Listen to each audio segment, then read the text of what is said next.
Praise Lord. പരിശുദ്ധ പരമദിവ്യകാരുണ്യത്തിന് ആരാധനയും സ്തുതിയും പുകഴ്ചയും ഉണ്ടായിരിക്കട്ടെ.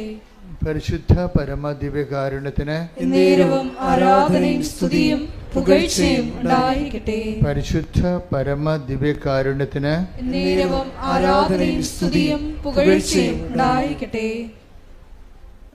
നമ്മൾ ഇന്ന് പരിശോധിക്കാൻ പോകുന്നത് സിമ്പിൾ എക്സ്പ്രഷൻസ് ഓഫ് ഫെയ്ത്ത്. ഇത് മാത്രം, അതായത് സിമ്പിൾ ഉടമ്പടിയിലുള്ള സിമ്പിൾ എക്സ്പ്രഷൻസ് ഓഫ് ഫെയ്ത്ത്, ലളിതമായ ചില വിശ്വാസാവിഷ്കാരങ്ങൾ. നമ്മുടെ ഒരു വിഷയത്തിലേക്ക്, ഉടമ്പടിയുടെ ഒരു വിഷയത്തിലേക്ക് ദൈവത്തെ കക്ഷി ചേർക്കുന്നതിന്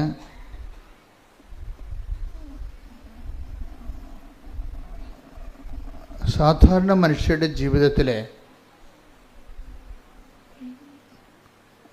അവർക്ക് ദൈവം കൊടുക്കുന്ന ചില ലളിതമായ പരിഹാര മാർഗങ്ങളുണ്ട്. ഞാൻ ഈ ദിവസങ്ങളിൽ കേട്ടൊരു സാക്ഷ്യത്തിൽ നിന്നാണ് എനിക്കത് മനസ്സിലായത് കൂടുതൽ. അതായത് ഈ ദിവസങ്ങളിലെ സാക്ഷ്യങ്ങൾ ലളിതമായ സാക്ഷ്യമാണ്. നിങ്ങൾക്ക് ചിലർക്ക് അതത്ര വലിയ സാക്ഷ്യമാണെന്ന് തോന്നത്തില്ല, പക്ഷെ വലിയ സാക്ഷ്യമാണത് കേൾക്കുമ്പോൾ. അതായത് ഒരു വ്യക്തിക്ക് അറബി രാജ്യത്ത് ജോലി നഷ്ടപ്പെടുന്നതാണ്. അപ്പോൾ ജോലി നഷ്ടപ്പെട്ട് കഴിഞ്ഞാൽ നിങ്ങൾക്കറിയാമല്ലോ, ഭൗതികമായി നമ്മളെല്ലാം ആശ്രയിച്ചിരിക്കുന്നത് ജോലിയിലാണ്. വരുമാനമാർഗം തീർന്നാൽ അതിൻ്റെ ഒപ്പം പല കാര്യങ്ങളും തീരും. അപ്പോൾ അത്ര നിസ്സാരമല്ല ജോലി എന്ന് പറയണത്. ഉടമ്പടിയിൽ ജോലി ഒരു പ്രധാനപ്പെട്ട സബ്ജക്റ്റാണ്. മനുഷ്യൻ്റെ എല്ലാ വിഷയങ്ങളും, ജീവിത പ്രാരാബ്ധങ്ങൾ ഒക്കെ ഉടമ്പടി വളരെ സുന്ദരമായിട്ട് കൈകാര്യം ചെയ്യുന്നത് കാണാം.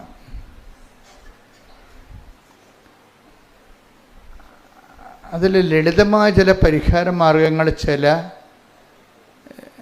സാധാരണ മനുഷ്യരിൽ നിന്നുണ്ടാകുമ്പോൾ അതിൻ്റെ സ്ക്രിപ്ചറൽ സ്പേസ് സുവിശേഷവിഹിതമായി അതിൻ്റെ സ്ഥാനം എവിടെയാണ് എന്ന് പരിശോധിച്ചിട്ട് നിങ്ങൾക്ക് കൂടി, അവർക്ക് മാത്രമല്ല അവർ നേടിയെടുത്ത അതേ അനുഗ്രഹം നിങ്ങൾക്ക് നേടിയെടുക്കാൻ വേണ്ടി ആണ് ഞാനത് സാക്ഷ്യത്തെ ജനറലൈസ് ചെയ്യുന്നത്.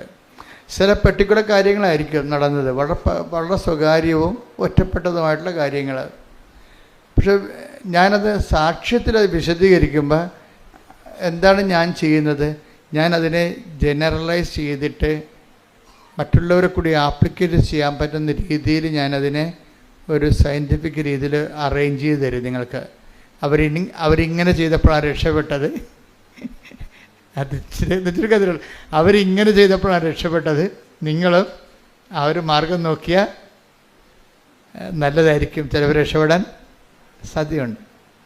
എന്തുകൊണ്ട് നിങ്ങൾ ആ വഴി നോക്കിയാൽ രക്ഷപ്പെടും? അതിൻ്റെ ബുദ്ധിപരമായ കൺകറൻസ്, ഇൻ്റലക്ച്വൽ കൺകറൻസ് എന്ന് പറയും.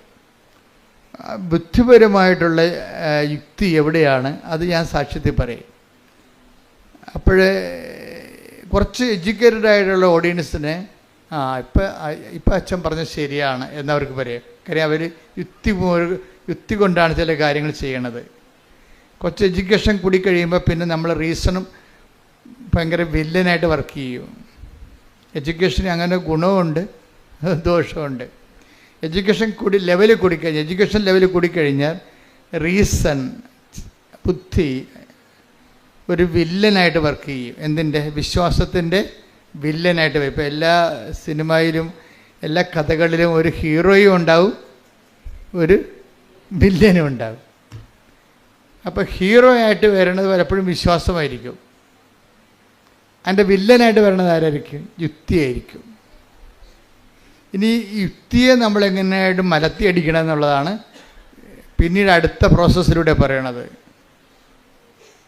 കാര്യം ഇവർ രണ്ടുപേരും കൂടി ഒരുമിച്ച് പോവുക ചില സമയത്ത് സാഹചര്യം ഒക്കത്തില്ല.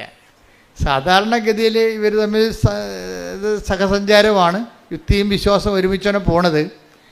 പക്ഷെ ചില മേഖലയിൽ വന്നു കഴിഞ്ഞാൽ യുക്തി വർക്കൗട്ട് ചെയ്യത്തില്ല. എന്താ കാര്യം? അവിടെ വിശ്വാസത്തിൽ അധിഷ്ഠിതമായ സ്നേഹം മാത്രമേ വർക്കൗട്ട് ചെയ്യത്തുള്ളൂ. അവിടെ യുക്തി വർക്കൗട്ട് ചെയ്യത്തില്ല. യുക്തി വർക്കൗട്ട് ചെയ്ത് കഴിഞ്ഞാൽ ഇറ്റ് ഈസ് കോമൺ എന്ന് എൻ്റെ അർത്ഥം. യുക്തി ഉപയോഗിച്ച് കഴിഞ്ഞാൽ വിശ്വാസമില്ലാത്തവർക്ക് യുക്തി കൊണ്ട് ജീവിക്കാൻ പറ്റും. വിശ്വാസമില്ലാത്തവർക്ക് യുക്തി കൊണ്ട് ചിലർക്ക് ജീവിക്കാൻ പറ്റും ചില കാര്യങ്ങൾക്ക്. പക്ഷെ യുക്തി മാത്രമുള്ളവർക്ക് വിശ്വാസം കൊണ്ട് ജീവിക്കാൻ പറ്റത്തില്ല. ഇതാണ് വിഷയം. യുക്തി മാത്രം ഉപയോഗിക്കുന്നവർക്ക് വിശ്വാസം കൊണ്ട് ജീവിക്കാൻ പറ്റത്തില്ല. കാര്യം എന്താണ്? ചില വിഷയങ്ങൾ യുക്തിയാതീതമാണ്. ഇപ്പോൾ ഇവിടെ പറയുന്ന ഒരു സാക്ഷ്യത്തിൽ ഒരു മായയുണ്ട്, ഒരു സുശീലയുണ്ട്. നാട്ടുകാരാണ്, ചേർത്തലക്കാരാണ് ഇവർ. അപ്പോൾ സുശീലയുടെ മകളാണ് ഈ മായ. മായയെ ഒരു അവളുടെ ഏജൻസി പറ്റിച്ചു എന്നാണ് പ്രശ്നം. ഈ കേസ് സ്റ്റഡി പോണത് ഇങ്ങനെയാണ്, ആ സാക്ഷ്യം പോണത് ഇങ്ങനെയാണ്. മായയെ ഏജൻസി 5 ലക്ഷം രൂപ വാങ്ങിച്ച് ഇവർ ഗൾഫിൽ ജോലി കൊടുക്കാമെന്ന് പറഞ്ഞു. പക്ഷേ കഫീലിന് അവിടെയുള്ള വിസ നമുക്ക് തരുന്ന ആളിന് ഏജൻസി പൈസ കൊടുത്തില്ല. ആ പൈസയും കൊണ്ട് ഏജൻസി മുങ്ങി. ഇപ്പോഴേ കഫീലിൻ്റെ പേരിലാണ് ഇവിടെ വിസ നിൽക്കണത്. അവരാണെങ്കിൽ അത് കാരണം എന്ത് പറ്റുമെന്ന്, ഇവരുടെ ജോലിയുടെ പകുതി ശമ്പളം കഫീലിന് പോവും. ഇവർ ജോലി ചെയ്യുന്നുണ്ട്, പക്ഷേ ശമ്പളം പകുതിയോളം ഈ വിസ തന്ന ആൾ, അവർക്ക് പൈസ കിട്ടിയില്ലല്ലോ, ഏജൻസിക്ക് പൈസ കിട്ടി, ഏജൻസി മുങ്ങിയല്ലോ. അപ്പോൾ ആ പൈസ അവർക്ക് കിട്ടാൻ കാരണം ഇവരെ വെച്ചുകൊണ്ട് അവർ കാശുണ്ടാക്കുകയാണ്. പക്ഷേ ഇവർക്ക് രണ്ടുപേർക്കുള്ള കാശുകൾ നേരത്തെ കൊടുത്തിരുന്നു. അത് പക്ഷേ ഏജൻറ്റ് കഫീലിന് കൊടുത്തില്ല. അതാണ് പ്രശ്നം. വിസ ഡോണറിന് കൊടുത്തില്ല. ജീവിതം നരകതുല്യമായിപ്പോയി.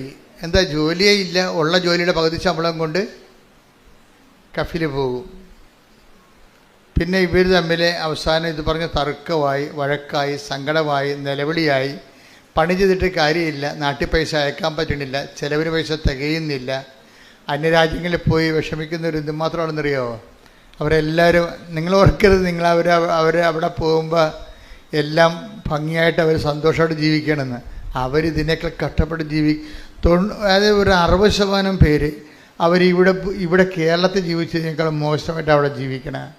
അവിടെ ചെന്നാലേ അത് മനസ്സിലാകത്തുള്ളൂ. ഞാൻ കഴിഞ്ഞ ദിവസങ്ങളിലൊക്കെ ഷാർജയിൽ ധ്യാനം നടത്തിക്കൊണ്ടിരിക്കും. അപ്പോൾ രാവിലെ 3 ആൾക്കാർ എന്നെ കാണാൻ വേണ്ടി നിൽക്കും. 5 മണി വെളുപ്പിന് 5 മണിക്ക് തന്നെ ആൾക്കാർ വരും. ഞാൻ 2 മണി വരെ കാണും. അപ്പോൾ ഞാൻ തളർന്നു പോകും. കാര്യം ധ്യാനമുണ്ട്. വൈകുന്നേരം 5 മണിക്ക് ധ്യാനം തുടങ്ങിയാൽ 10 മണിക്കാണ് തീരണത്. അപ്പം അതുകൊണ്ട് നമുക്ക് കുറച്ച് പ്രാർത്ഥിക്കണ്ടേ. അപ്പോൾ ഞാൻ 2 മണിയാകുമ്പോൾ ഒരു കണക്കിന് ഞാനത് അവസാനിപ്പിക്കും. അപ്പം അങ്ങനെ ആ മേഖലയിലെല്ലാം പറയുന്ന കാര്യങ്ങൾ എനിക്ക് പെട്ടെന്ന് മനസ്സിലാകും. അത് കാരണം നിങ്ങളങ്ങനെയുള്ള സങ്കടത്തിൽപ്പെട്ട് കിടക്കുന്ന എല്ലാവരെയും ഒന്ന് ഓർത്ത് ഒന്ന് ശക്തമായി ദൈവതിരുസന്നിധി ഏൽപ്പിച്ചുകൊണ്ട് സ്തുതിക്കട്ടെ. ഹല്ലേലൂയ, ഹല്ലേലൂയ, ഹല്ലേലൂയ, ഹല്ലേലൂയ, യേശുവേ നന്ദി, ഹല്ലേലൂയ, ആരാധന, യേശുവേ. വിദേശ രാജ്യങ്ങളിൽ പല കാരണങ്ങൾ മൂലം ആരാധന മക്കളെ ആരാധനയോട് ചേർത്ത് ഞങ്ങൾ സമർപ്പിച്ച് പ്രാർത്ഥിക്കുന്നു.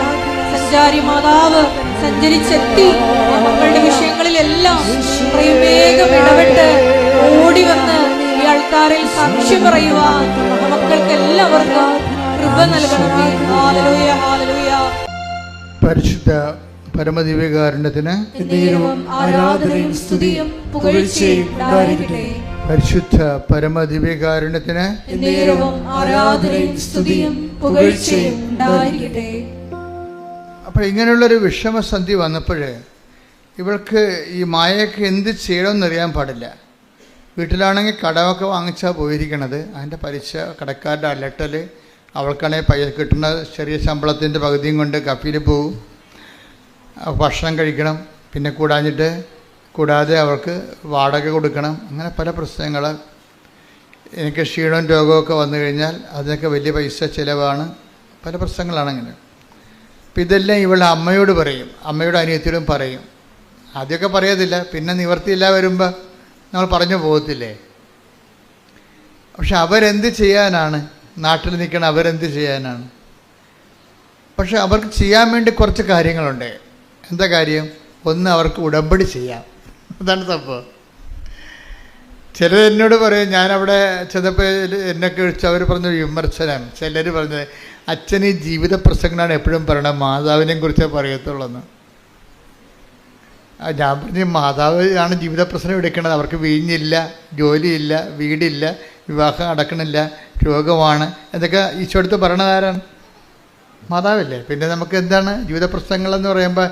ജീവിത പ്രശ്നങ്ങളൊന്നും ഇല്ലാത്തവർക്ക് ചിലപ്പോൾ എൻ്റെ പ്രസംഗങ്ങൾ ചിലപ്പോൾ അവർക്ക് അഫ്ലുവൻ്റായിട്ടൊക്കെ ജീവിക്കുന്ന ആൾക്കാരില്ലേ, അഫ്ലുവൻ്റായിട്ട്. ഈ ഏറ്റവും അപകടകാരികളെന്ന് പറയണത് എനിക്ക് തോന്നിയിരിക്കുന്നത്, ഒന്നെങ്കിൽ എക്സ്ട്രീമിൽ ജീവിക്കുന്നവർ, ഭയങ്കര കഷ്ടപ്പെട്ട് ജീവിക്കുന്നവരും, അതുപോലെ ഏറ്റവും നല്ലവണ്ണം ജീവിക്കുന്നവരും. ഇതിൻ്റെ ഇടയ്ക്കൊന്ന് ജീവിക്കാനാണ് നോക്കേണ്ടതെന്ന് തോന്നണം. ഏറ്റവും നല്ലവണ്ണം ജീവിക്കുന്നവരുണ്ട്, അവർക്ക് ദൈവത്തിനെ കൊണ്ട് ആവശ്യമില്ല. ഏറ്റവും മോശമായിട്ട് ജീവിക്കുന്നവർ, അവരുടെ ജീവിതത്തിൻ്റെ പ്രശ്നങ്ങൾക്ക് പരിഹാരം ഉണ്ടായില്ലെങ്കിൽ പിന്നെ ദൈവത്തിന് എന്തിനാണെന്ന് അവർക്ക് ഒരു ഈ രണ്ട് കക്ഷികൾക്കും അവരെല്ലാം ഡേഞ്ചർ സോണിലാണ് നിൽക്കുന്നത്. ഈ നടുക്ക് നിൽക്കുന്ന ഒരു വിഷയം, ദൈവത്തിന് വേണ്ടി അവർക്ക് അത്യാവശ്യം ജീവിക്കാനുള്ള മാർഗമൊക്കെ ഉണ്ട്. ഇനി ദൈവത്തിൻ്റെ കൂടെ അവർക്ക് ജീവിക്കണമെന്ന് ആഗ്രഹമുണ്ട്. അപ്പോൾ അവർ ദൈവത്തെക്കുറിച്ച് പറയാൻ ഞങ്ങളെപ്പോലുള്ളവരെ വിളിക്കുകയും.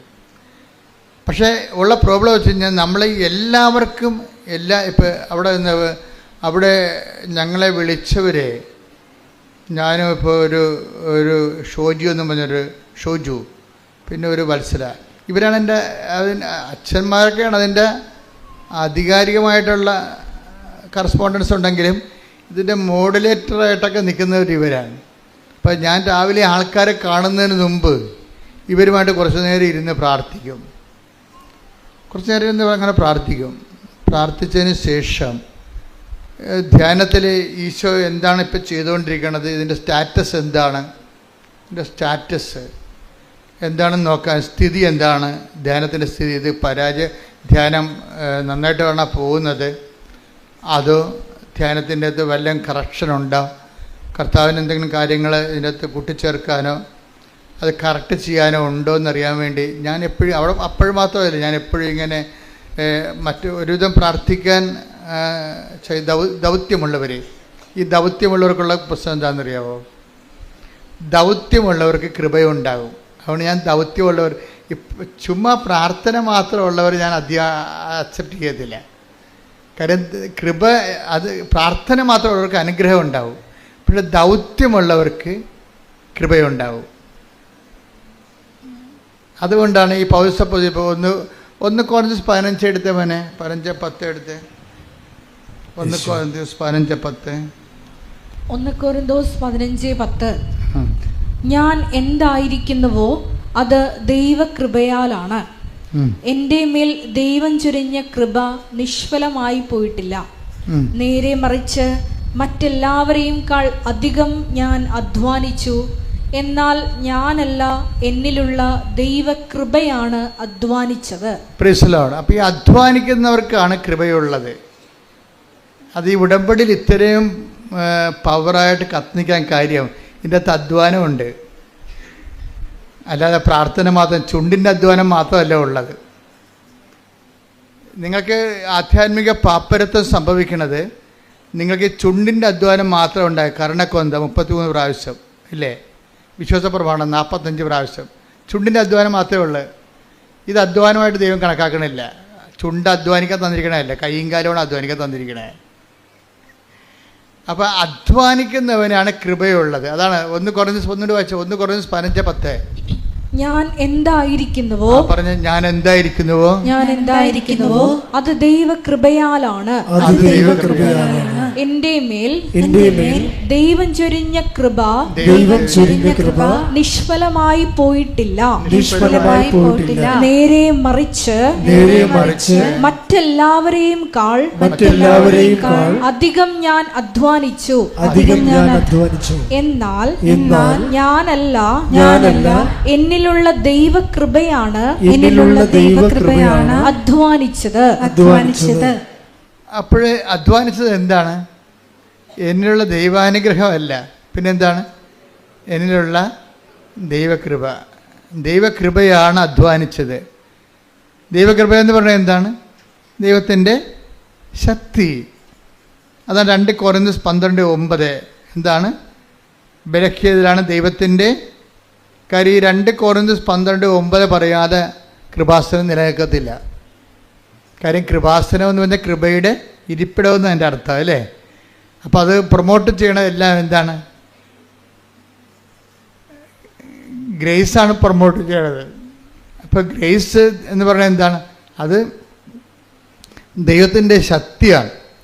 ഈ ദൈവത്തിൻ്റെ ശക്തി ഉള്ളവർക്ക് മാത്രമേ അധ്വാനിക്കാൻ, ദൈവത്തിന് വേണ്ടി അധ്വാനിക്കാൻ പറ്റത്തുള്ളൂ. ദൈവത്തിന് വേണ്ടി അധ്വാനം എന്താണ്? കർത്താവിനെ അറിയാത്തവരെ അറിയിക്കുക, അറിഞ്ഞവരെ, അതാണ് അധ്വാനം. ദൈവത്തിന് വേണ്ടിയുള്ള അധ്വാനം അതാണ്. ദൈവത്തിന് വേണ്ടിയുള്ള അധ്വാനം ഉള്ളവരെയാണ് ഞാൻ സാധാരണ മധ്യസ്ഥ പ്രാർത്ഥനയൊക്കെ കണ്ടുപിടിക്കുന്നത്. അവർക്ക് ദൈവത്തിന് വേണ്ടി ജോലി ചെയ്യാൻ പറ്റുമോ?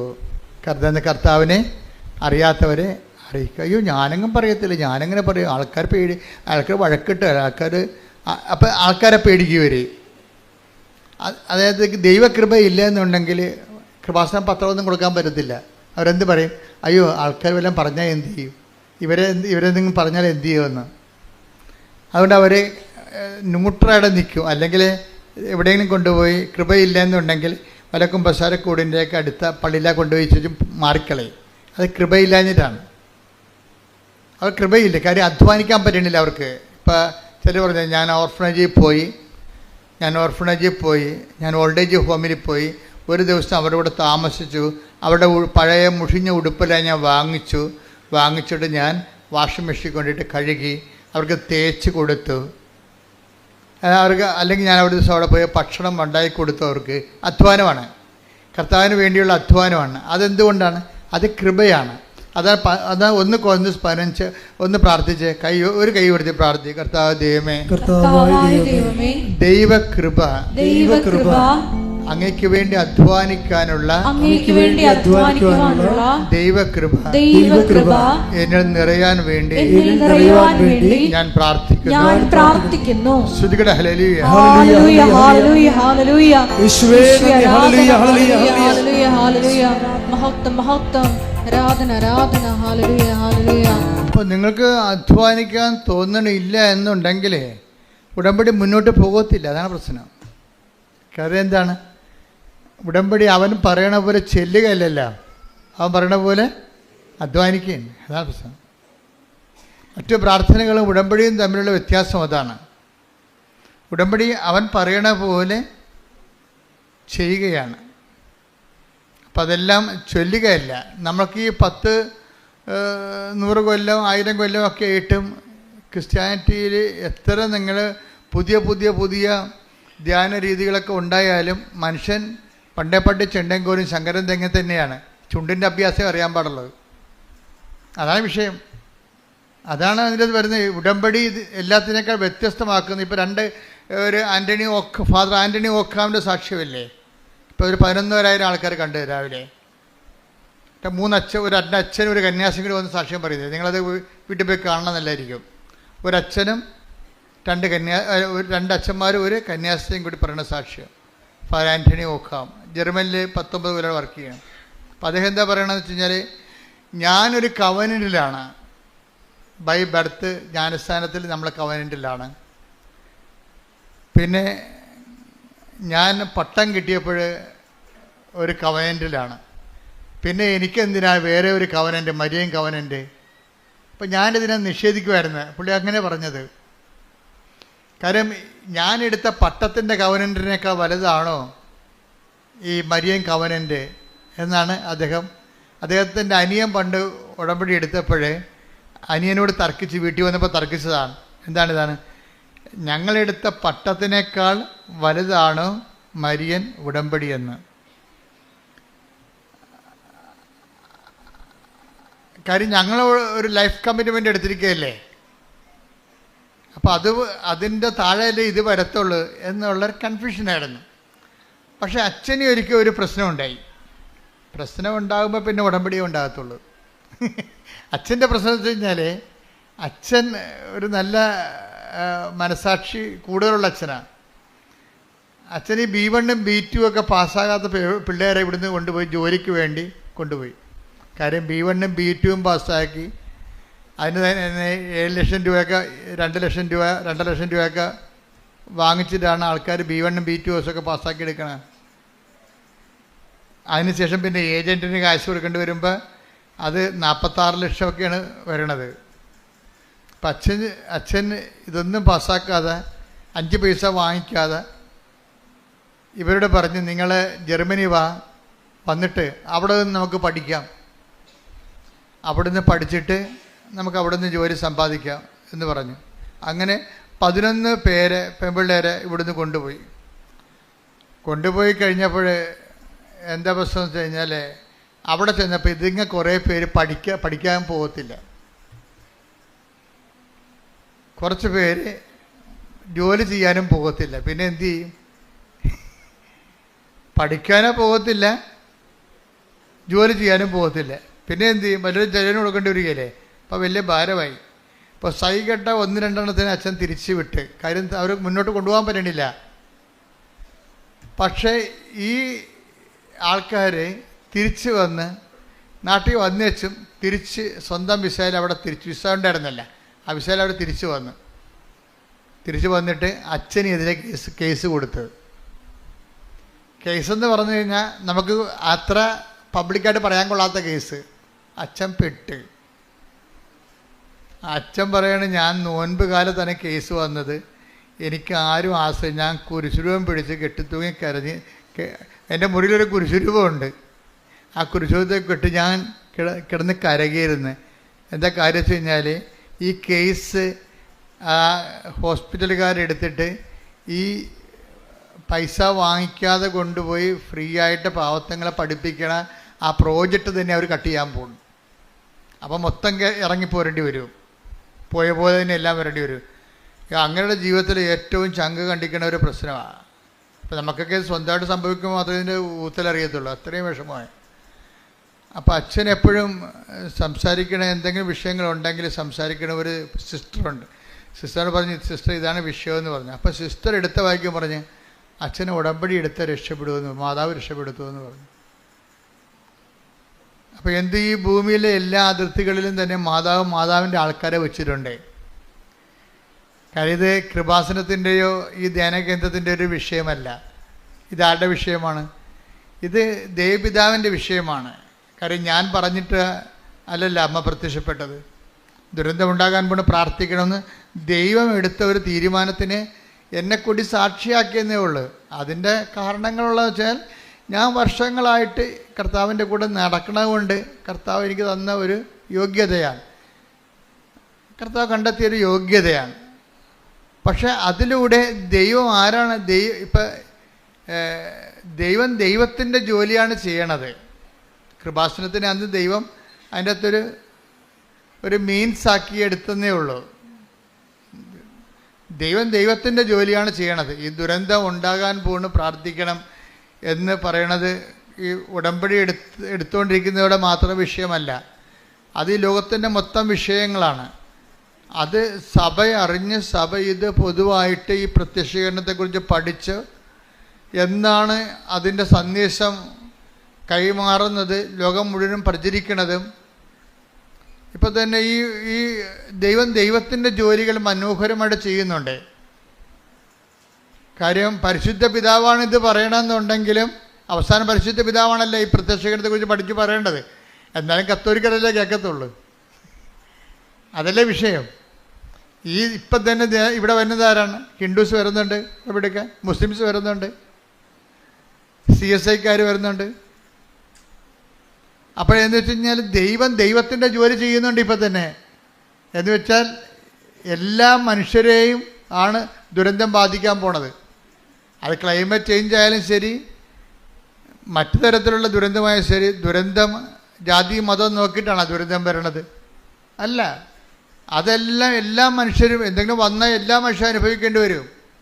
അപ്പം അതുകൊണ്ട് തന്നെ ദൈവം കൃപാസനത്തിലൂടെ എല്ലാ മനുഷ്യരെയുമാണ് വെൽക്കം ചെയ്യണത്. എന്താണ്? നിങ്ങൾ ഈ വിഷയത്തിൻ്റെ ഒരു ഭാഗമാകണം. നിങ്ങൾ ഈ വിഷയത്തിലൊരു ദൈവാനുഭവം ഉണ്ട്. ആ ദൈവാനുഭവം നിങ്ങൾക്ക് കിട്ടിക്കഴിയുമ്പോൾ നിങ്ങളിതിൻ്റെ പ്രയോക്താക്കളാകും. അങ്ങനെ ദൈവത്തിൻ്റെ തിരുമനസ് കൈമാറ്റം നടക്കണം. അപ്പം നിങ്ങൾ ഇതിൻ്റെ അകത്ത് ഒരു കുറിഞ്ഞ് മരുന്ന് ഇരിക്കുന്ന സ്ഥലമെന്ന് പറയണത് ദൈവത്തിൻ്റെ തിരുമനസ് നമ്മൾ മറ്റുള്ളവരെ അറിയിക്കുക എന്നുള്ളതാണ്. അതാദ്യമേ നിങ്ങൾ ചെയ്ത ഉടമ്പടി പെട്ടെന്ന് ലൈവാകും. നിങ്ങൾക്ക് അച്ഛൻ പറഞ്ഞാൽ മനസ്സിലാകുന്നുണ്ടോ? ഇതിൻ്റെ അകത്തുള്ള ദൈവികമായ രഹസ്യമായ അജണ്ട എന്താണ്? രഹസ്യകാര്യ പരിപാടി എന്താണ്? അതായത് ഈ ദുരന്തം ഉണ്ടാകാൻ പോണ് പ്രാർത്ഥിക്കണമെന്ന് പറഞ്ഞ് ആ ദൈവത്തിൻ്റെ ദുരന്തത്തെ കണ്ടറിഞ്ഞ് പ്രാർത്ഥിക്കാനുള്ള പ്രാർത്ഥനാ സൈന്യങ്ങളുടെ എണ്ണം ജാതി മതത്തിൻ്റെ അപ്പുറത്തേക്ക് എല്ലാ മനുഷ്യരിലേക്ക് സന്ദേശം കൈമാറണം. ഈ സന്ദേശം കൈമാറിക്കൊണ്ട് അവരവർ കർത്താവേ ഈ ദുരന്തം ഉണ്ടാകാൻ പോകുന്നു പ്രാർത്ഥിക്കണമെന്ന് പറഞ്ഞതിൻ്റെ ഭാഗമായിട്ട് എൻ്റെ പ്രാർത്ഥനകൾ അങ്ങ് സ്വീകരിച്ചുകൊണ്ട് ഈ ലോകത്തിൽ സംഭവിക്കാൻ പോകുന്ന വിപത്തുകളിൽ നിന്ന്, ഒരു വ്യക്തികൾക്ക് സംഭവിക്കാൻ പോകുന്ന വിപത്തുകളിൽ നിന്ന് അങ്ങ് ഈ പ്രാർത്ഥനയുടെ ഫലമായി മോചിക്കണമേ എന്ന് പ്രാർത്ഥിക്കുമ്പോൾ ദൈവത്തിൻ്റെ രക്ഷാകര നടപടികളിൽ നമ്മൾ ഒരു കണ്ണിയായിട്ട് മാറുകയാണ്. ഇത് ആദ്യമേ ചെയ്ത പ്രശ്നം തീർന്നു. നിങ്ങൾ IATS പാസ്സാകട്ടെ, എനിക്ക് ജോലി കിട്ടട്ടെ, എന്നിട്ട് ഞാൻ ദൈവത്തിൻ്റെ ജോലി ചെയ്യാമെന്ന് പറഞ്ഞു. നിങ്ങൾക്ക് 90% ആൾക്കാർ വിഡ്ഢികളാണ്, ഉടമ്പടി എടുത്തിരിക്കണവർ. എന്നുവെച്ചാൽ അവർ ചിന്തിക്കണത് എൻ്റെ കാര്യവും നടക്കട്ടെ, അത് കഴിഞ്ഞിട്ട് ഞാൻ ദൈവത്തിൻ്റെ കാര്യങ്ങൾ ചെയ്യാം. അങ്ങനെയല്ല ഇത് ആദ്യമേ തന്നെ ഉടമ്പടിയിലാകുമ്പോൾ തന്നെ എന്തിനാണ് ഉടമ്പടിയിലാകണത്? ദൈവത്തിൻ്റെ കാര്യം ചെയ്തോളാമെന്നാണ് പറഞ്ഞത്. അവൻ പറയണ പോലെ ചെയ്തോളാമെന്നാണ് പറയണത്. അവൻ പറയണ പോലെ തന്നെ എല്ലാ വിശ്വാസത്തോടെയും ദൈവസ്നേഹത്തോടെയും ഒക്കെ സന്തോഷത്തോടെ അങ്ങനെ ചെയ്യേണ്ടത്. ഇപ്പോൾ പലർക്കും ചെയ്ത്തുകാരുടെ എണ്ണം കൂടുതലാണ്, എല്ലാവരും ഒക്കെ ചെയ്യുന്നുണ്ട്. പക്ഷേ സന്തോഷത്തോടെയാണോ? അതാണ് വിഷയം. അവിടെയാണ് അത് വിഷയമാണ്. ചെയ്യാം അളിഞ്ഞ മോന്തമായിട്ടാണ് പല ആൾക്കാരും ഓരോ കാര്യം ചെയ്തു കൂട്ടണത്. എനിക്കിത് കാണുന്നത് ദേഷ്യമാണ്. ഈ ആൾക്കാർ ചെയ്ത് കൂട്ടുന്ന കാര്യങ്ങൾ അറിയാൻ പാടില്ലാതെ ഓരോ കാര്യം ചെയ്യും. ഇനി 10 പത്ര, ഇനി 8 ഉണ്ട്, ഇത് ആർക്ക് കൊണ്ട് ചെലുത്താൻ, അവൻ്റെ മോന്ത അളിഞ്ഞിരിക്കണം കണ്ടില്ലേ? ഇതാ വിഷയം. ഇതെങ്ങനല്ല ചെയ്യേണ്ടത്. ശരിക്കും പറഞ്ഞാൽ ദൈവത്തിൻ്റെ വിഷയമായിട്ട് ചെയ്യുമ്പോൾ നിങ്ങൾ സന്തോഷത്തോടെ അവൻ പോയി ഒരു രത്നം കണ്ടെത്തി കഴിഞ്ഞാൽ, ദൈവരാജ്യത്തെക്കുറിച്ച് എന്താ ഈശോ പറയണത്? ഒരു രത്നം കണ്ടെത്തി കഴിഞ്ഞാൽ take the bed of God. Mathai 13:44. Mathai 13:44. സ്വർഗരാജ്യം, ദൈവരാജ്യം വയലിൽ ഒളിച്ചു വെച്ചിരിക്കുന്ന നിധിക്ക് തുല്യമാണ്. അത് കണ്ടെത്തുന്നവൻ അത് മറച്ചു വെക്കുകയും സന്തോഷത്തോടെ പോയി തനിക്കുള്ളതെല്ലാം വിറ്റ്. അപ്പൊ നമുക്ക് കുറച്ച് നഷ്ടം വരും, മനസ്സിലായില്ലേ? സമയ നഷ്ടം വരും, സാമ്പത്തിക നഷ്ടം വരും, മറ്റുള്ളവരുടെ വായിരിക്കണം കേൾക്കണം. കുറച്ച് നിങ്ങൾ ഓർക്കരുത് ലാഭം വരുമെന്ന് പറഞ്ഞ് പഠിക്കിറങ്ങരുത്. നിങ്ങൾ കർത്താവിനാണോ ഇതുവഴി നിങ്ങളെ ജോലി ചെയ്യാൻ ഉദ്ദേശിക്കുന്നുണ്ടെങ്കിൽ നഷ്ടമുള്ള കാര്യം ഉറപ്പാണ്. ആദ്യമേ എന്താ, നമ്മുടെ സമയം പോകും. നമ്മൾ വീട്ടിലില്ലാത്ത കാരണം വീട്ടിലുള്ളവന് സമയത്ത് കാപ്പി കിട്ടില്ലെങ്കിൽ അമ്മ എവിടെ പോയി? ഞാൻ പത്രം കൊടുക്കാൻ പോയി. മണ്ണാൻ കട്ട. ആ വെരുക് നിങ്ങളുടെ കഴുത്തേക്ക് കയറിയിരിക്കും.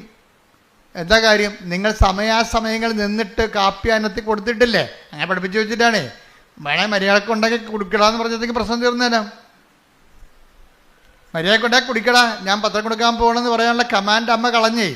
അമ്മ പഞ്ചപുച്ഛം വെച്ച് ഒച്ചാനിച്ച് ഇവൻ പറയണ ഇഡ്ഡലി വേണ്ട ഇഡ്ഡലി. അപ്പോൾ പറയാം എനിക്ക് ഇഡ്ഡലി വേണ്ട, എനിക്ക് ദോശ മതിയെന്ന് പറയും. മനുഷ്യൻ്റെ വായി കുത്തിക്കയറ്റി പോടാ, അല്ല വീട്ടിൽ എറിഞ്ഞിട്ട് പോടാന്ന് പറയണം. അങ്ങനെ പറയാനുള്ള ചങ്കൂറ്റം ഉണ്ടെങ്കിൽ മര്യാദക്ക് ഉള്ളത് കൊണ്ട് കഴിക്കും. ഇത് ഒരിടത്തും ഒതുങ്ങണില്ലല്ല. പിള്ളേർ ഒതുങ്ങണ്ട. പിള്ളേരുടെ ബലിയാടല്ലേ മാതാപിതാക്കന്മാരെ പലരും. ഒരുത്തിന് ദോശ, മറ്റേ പുട്ട് മതി. അപ്പോൾ പിന്നെ പുട്ട് കുത്താൻ നടക്കണം, പിന്നെ ദോശ ഉണ്ടാക്കാൻ നടക്കണം. ഇതെല്ലാം കൂടി ഒരു അമ്മയുണ്ട്.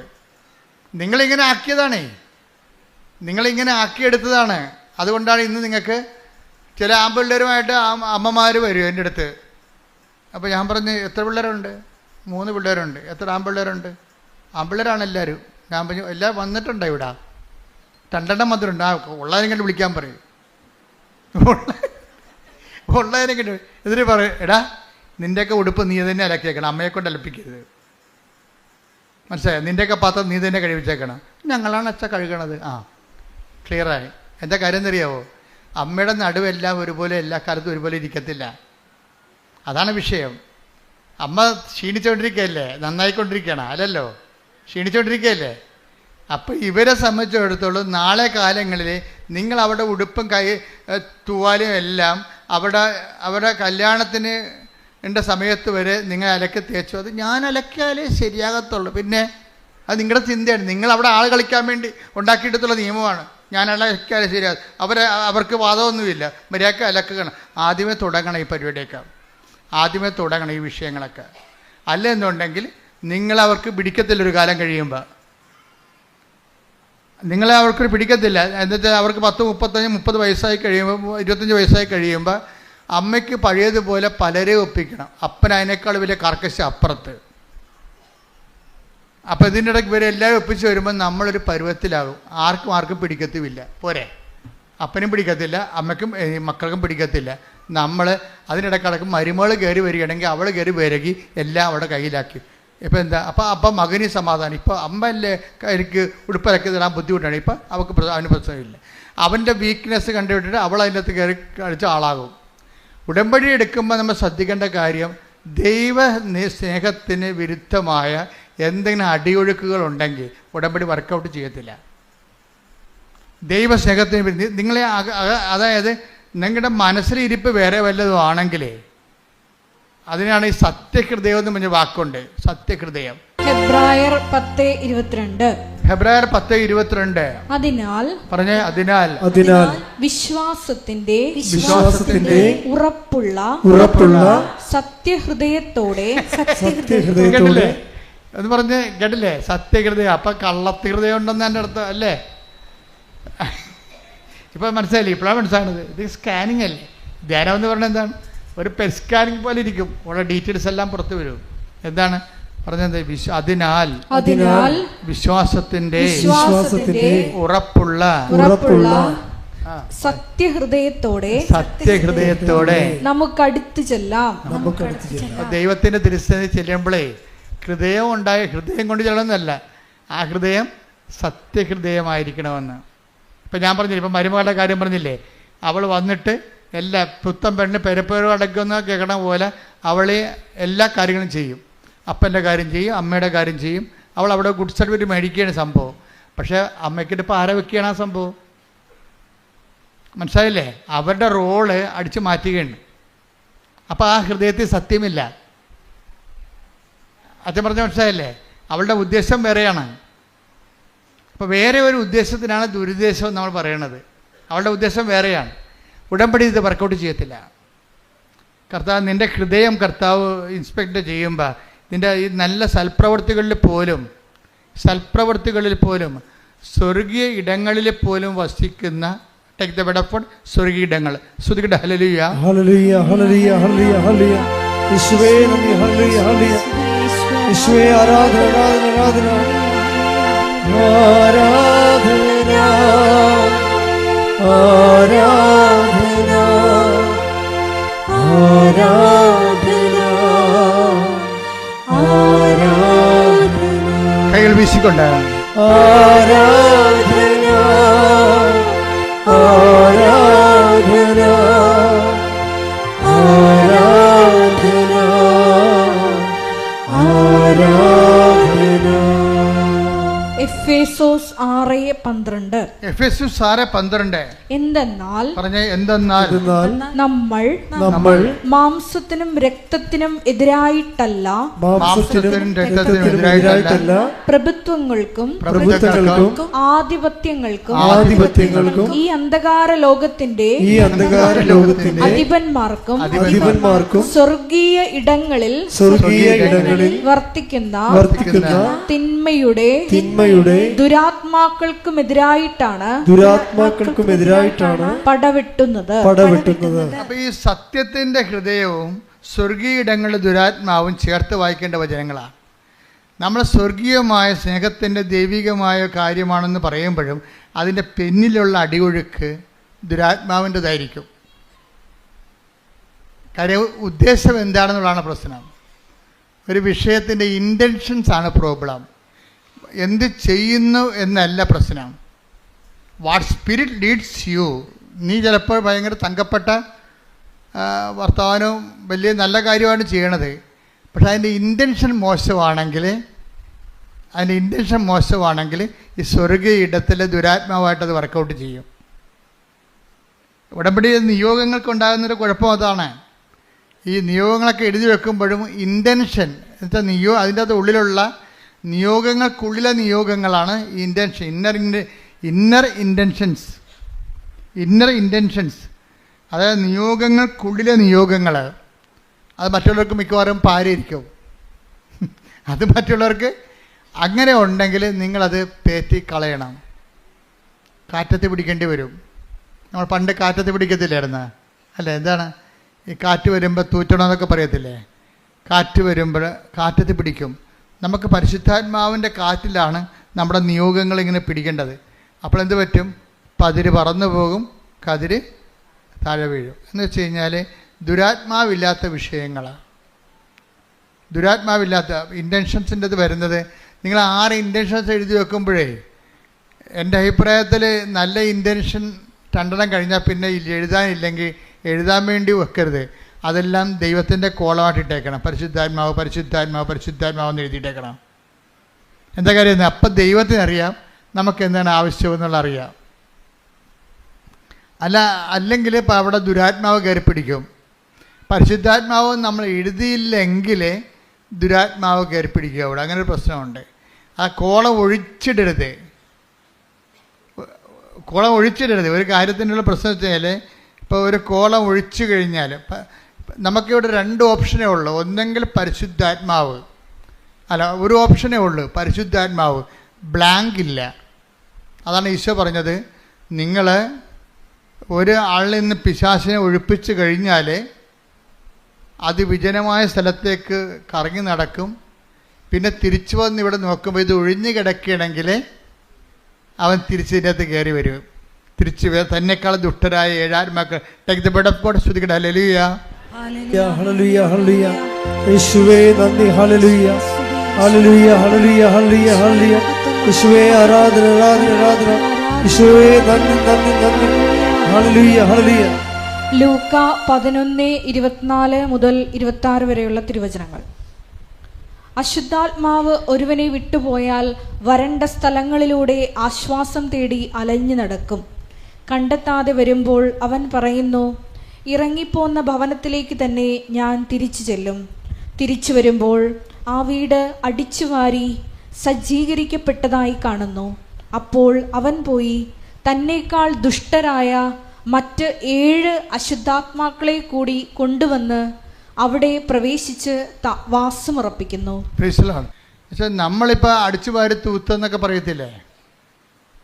അടിച്ചത് വാരി തൂത്ത് തിന്മകളെല്ലാം. ഇപ്പോൾ കുമ്പസാരം തന്നെ നിങ്ങൾ മനസ്താപ പ്രായശ്ചിത്തം ചൊല്ലി 3 പ്രായശ്ചിത്തമായിട്ട് ഞങ്ങൾ പ്രായശ്ചിത്തമായിട്ട് തരുന്ന പ്രായശ്ചിത്തങ്ങൾ 5 സ്വർഗ്ഗസ്ഥ 5 നന്മ പറഞ്ഞോറിയും കഴിഞ്ഞ് കുമ്പസാരം കഴിയുമ്പോൾ എന്താ ശരിക്കും സംഭവിക്കണത്?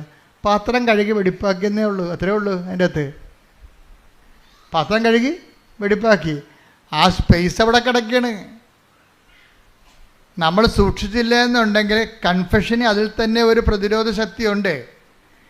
പക്ഷേ it is left to our intention. നമ്മളെ ശ്രദ്ധ പോലെ ഇരിക്കും. കൺഫെഷന് അതിൽ തന്നെ ഒരു ആധ്യാത്മിക പ്രതിരോധ ശക്തി ഉണ്ട്. പക്ഷെ നമ്മളത് ശ്രദ്ധിക്കുന്നില്ല എന്നുണ്ടെങ്കിൽ ഈ പാത്രം കഴുകി വെക്കണത് എന്തിനാ? കാണാൻ വേണ്ടിയാണ്. കാണാൻ വേണ്ടി കഴുകി വെക്കണവരുണ്ട്. പാത്രം കഴുകി വെക്കണത് എന്തിനാ? ഭക്ഷണം കഴിക്കാനാണ്, ഉറപ്പല്ലേ? ഇപ്പം കുമ്പസാരിക്കണത് എന്തിനാണ്? പുണ്യത്തിൽ പുരോഗമിക്കാനാണ്, ഉറപ്പല്ലേ? കർത്താവിന് വേണ്ടി അധ്വാനിക്കാൻ. അവിടെ എല്ലാം ആ സ്പേസ് എല്ലാം പരിശുദ്ധാത്മാവിൻ്റെ ആണ്. നമ്മുടെ ആധ്യാത്മികതയിൽ നമുക്ക് വരുന്നൊരു പ്രശ്നമെന്ന് പറയണത്, നമുക്ക് 2 ഓപ്ഷൻ ഇല്ല. പരിശുദ്ധാത്മാവ് ഇല്ല എന്നുണ്ടെങ്കിൽ പരിശുദ്ധാത്മാവ് ഇല്ലാത്തൊരവസ്ഥ. ഇപ്പോൾ ഇന്ത്യൻ ഫിലോസഫിയിലൊക്കെ തൂരിയ സ്റ്റേജുണ്ട്. ടാബ്ല റാസ എന്ന് ഗ്രീക്ക് പറയണ പോലെ ഇന്ത്യയിലെ തൂരിയ സ്റ്റേജ്. ഇപ്പോൾ ഒരു എന്താണ്, ഒരു നോൺ ആബ്സെൻറ്റ്, ആ ഒരു ആബ്സെൻറ്റ് പ്ലേസ്, നിർവ്വാണത്തിൻ്റെ തന്നെ ഒരു ഘട്ടമാണത് തൂരിയ സ്റ്റേജ്. പക്ഷേ അതുപോലെ സ്റ്റാൻഡ്സ് ഈ ക്രിസ്ത്യൻ ഫിലോസഫിയിലില്ല, ക്രിസ്ത്യൻ തിയോളജിയിലില്ല. എന്താ കാര്യം വെച്ചാൽ, നിങ്ങൾക്ക് പരിശുദ്ധാത്മാവ് ഇല്ല എന്നുണ്ടെങ്കിൽ പിന്നെ അടുത്തത് എന്താണ്, അത് വെയ്ക്കൻ്റാണ്. വെയ്ക്കൻ്റ് ആകത്തില്ലൊരിക്കലും. ആരാണ് വെയ്ക്കൻ്റ് ആകത്ത്? പിന്നെന്ത് ചെയ്യും? നമ്മൾ ശ്രദ്ധിച്ചില്ലെങ്കിൽ അതിനേക്കാൾ ദുരാത്മാക്കൾ പിന്നെ വന്ന് ഇതിൻ്റെ അകത്ത് കയറും. അപ്പം നമ്മളെന്താ ചെയ്യേണ്ടത്? പരിശുദ്ധാത്മാവിനെ തന്നെ ഇൻറ്റൻഷൻ വെക്കണം. അച്ഛൻ പറഞ്ഞ മനസ്സിലായ? പരിശുദ്ധാത്മാവിനെ തന്നെ നിയോഗം വെക്കണം. ഇപ്പം നിയോഗം ഇല്ല എന്ന് വെച്ച് കഴിഞ്ഞാൽ, രണ്ട് നിയോഗം, എനിക്ക് നിയോഗം ഇല്ല എന്നുണ്ടെങ്കിൽ ബാക്കിയെല്ലാം നിയോഗം ഇല്ല എന്നല്ല, പിന്നെ വല്ലതൊക്കെ എഴുതി വെക്കുകയല്ല ചെയ്യേണ്ടത്. മറിച്ച് പരിശുദ്ധാത്മാവിനെ നിറയ്ക്കണമേ എന്ന് എഴുതി വെക്കണം. പരിശുദ്ധാത്മാവിൻ്റെ ഫലങ്ങളാൽ നിറയ്ക്കണമേ, പരിശുദ്ധാത്മാവിൻ്റെ ദാനങ്ങളാൽ നിറയ്ക്കണമേ, ക്രിസ്തുവിൻ്റെ ദൗത്യമനുസരിച്ച് ജീവിക്കാൻ എന്നെ സഹായിക്കണം. എന്തെല്ലാം എഴുതി വെക്കാൻ പറ്റും? നിങ്ങളതിൻ്റെ അകത്ത് മുഴുവനും ഇത് നിങ്ങളുടെ ഇപ്പം ഞാൻ കഴിഞ്ഞ ദിവസങ്ങളൊക്കെ ആൾക്കാരെ കാണുമ്പോഴേ അവർ പറയും, അച്ഛാ മകൾക്ക് അവിടെ ഇത് PR കിട്ടണം അച്ഛാ എന്ന് പറയും. അപ്പോൾ PR കിട്ടണം. പിന്നെ ഭർത്താവിന് കുറച്ച് രോഗവും സ്മോളിഡിയൊക്കെ ഉണ്ടച്ചാ എന്നൊക്കെ പറയും. അപ്പം അതിനൊന്നും പ്രാർത്ഥിക്കണമെന്ന് പറയും. പിന്നെയും സമയം കിടക്കുമ്പോൾ ഇവർ ഉടനെ പറയും, അച്ഛാ എൻ്റെ അയൽവാസിക്ക് അങ്ങനെയാണ് ഇങ്ങനെയാണ്. അപ്പം നിർത്ത്, അത് അവൻ്റെ കാര്യമില്ല, വണ്ടി വിട്ടേക്കാൻ പറയും. അപ്പം എന്തെങ്കിലും ഒരു അവിടെ ഇല്ലെന്നുണ്ടെങ്കിൽ പിന്നെ വയ്യാവേരികളെല്ലാം കൂടി പറഞ്ഞു വെച്ച് ആദ്യം പറഞ്ഞ് ഡയല്യൂട്ടാക്കി കളയും. അത് ദുരാത്മാവിൻ്റെ ഒരു പ്രവർത്തനമാണ്. മറ്റുള്ളവരുടെ കാര്യം പറയണമെന്നില്ല. അങ്ങനെ അത്രയും സീരിയസ് ആണെങ്കിൽ അതായിരിക്കണം നിങ്ങൾ ആദ്യം പറയേണ്ടിയിരുന്നത്. നിങ്ങൾക്കൊന്നും പറയാനില്ലാഞ്ഞ കാരണം എന്നാൽ മറ്റുള്ളവരുടെ കൂടെ ഈ വണ്ടിയായാലും പോകുന്നുണ്ടല്ലോ, അയാളെ കൂടി കയറിയിരിക്കട്ടെ. വണ്ടിയായാലും ആലപ്പുഴക്ക് പോകുന്നുണ്ടല്ലോ, നാത്തൂൻ കൂടി കയറിയിരിക്കട്ടെ എന്ന് പറഞ്ഞ പോലെ നാട്ടുകാരുടെ പ്രശ്നം കൂടി പറഞ്ഞു വെപ്പിക്കും. അപ്പോൾ അതെല്ലാം ഫാൾസായി പോകും. അപ്പോൾ എന്താ ചെയ്യേണ്ടതെന്ന് വെച്ച് കഴിഞ്ഞാൽ, പരിശുദ്ധാത്മാവിന് പ്രാധാന്യം കൊടുത്തുകൊണ്ട് വേണം ഇത് ഡിസൈൻ ചെയ്യുക. അപ്പോൾ ദൈവത്തിന് തോന്നും ദൈവത്തിനാണ് പ്രാധാന്യമെന്ന്. ദൈവത്തിന് തോന്നും. അതാണ് ഈ പുതുക്കാൻ വരുമ്പോഴേ, ആദ്യകാലങ്ങളിൽ ഞാനിങ്ങനെയൊന്നും പറയത്തില്ലായിരുന്നു. എനിക്കറിയാമായിരുന്നു ഇത് തന്നെയാണ്, ഇതിലേക്കാണ് ദൈവം കൊണ്ടുപോകണമെന്ന് അറിയാമായിരുന്നു. പക്ഷേ നിങ്ങളെ ഫ്രഷ് ഹാൻഡ്സ് അല്ലേ, ഫ്രഷ് ഹാൻഡ്സിനോട് ആദ്യം പരിശുദ്ധാത്മാവിനെക്കുറിച്ച് പറഞ്ഞാലൊന്നും അവരുടെ പ്രശ്നം, അവർ തീ നിൽക്കുകയാണല്ലോ. തീ നിൽക്കുന്നവരോട് തീ കെടുത്താനുള്ള മാർഗമാണ് പറഞ്ഞു കൊടുക്കേണ്ടത് ആദ്യം. കാരണം ഞാൻ പറഞ്ഞില്ലേ, ഷോജു എന്നൊക്കെ പറഞ്ഞില്ലേ നേരത്തെ, ഇടക്കിട്ട് പോയായിരുന്നു ഷോജു വത്സല. അപ്പോൾ ഞാൻ കൗൺസിലിങ്ങിന് മുമ്പ് അവരോട് പറയും, നമുക്ക് കുറച്ച് നേരം പ്രാർത്ഥിക്കാമെന്ന് പറയും. പ്രാർത്ഥിക്കാമെന്ന് പറഞ്ഞാൽ ഞങ്ങളെ പ്രാർത്ഥിച്ചുകൊണ്ടിരിക്കുന്ന സമയത്ത് ഞാൻ അവരോട് പറഞ്ഞു, നിങ്ങളെ ഇത് സ്റ്റാറ്റസ് എന്താണെന്ന് നോക്കട്ടെ, കർത്താവ് എന്നാ പറയണമെന്ന് കേൾക്കാമല്ലോ, നിങ്ങളതിൻ്റെ ഒരു നമ്പർ പറയാൻ പറയും. അപ്പോൾ ഷോജു ഒരു 8 പറഞ്ഞു, വത്സല ഒരു 7 പറഞ്ഞു. പിന്നെ ഞാൻ ഒരു സുവിശേഷത്തിൻ്റെ പേര് പറയാൻ പറയും. അപ്പോൾ ലൂക്ക എന്ന് പറഞ്ഞു. അപ്പോൾ എനിക്ക് മനസ്സിലായി, ലൂക്ക 8-ാം അധ്യായം 7-ാം വാക്യമാണ് ഇപ്പം ധ്യാനത്തിൻ്റെ 2-ാം ദിവസത്തെ സ്റ്റാറ്റസ്. 2-ാം ദിവസം 3-ാം ദിവസത്തെ 3-ാം ദിവസം ധ്യാനം എവിടെ നിൽക്കുന്നത് എന്തുണ്ട്? മീറ്റർ റീഡിംഗ് ആണ്. എൻ്റെ മീറ്റർ റീഡിംഗ് ആണ്. എന്താണ്? ലൂക്ക 8:7. നിങ്ങൾക്ക് ഇത് സിമ്പിളാണ്. നിങ്ങൾ ദൈവത്തിനെ വിട്ട് നിൽക്കാത്തവരാണ്, ഇപ്പം ഫങ്ഷനിലായിട്ട് വന്നതല്ല, ദൈവത്തിനെ വിട്ട് നിൽക്കാത്തവരാണെങ്കിൽ തീർച്ചയായിട്ടും വചനത്തിലൂടെ നിങ്ങൾ സംസാരിക്കും, സ്വപ്നത്തിലൂടെ സംസാരിക്കും.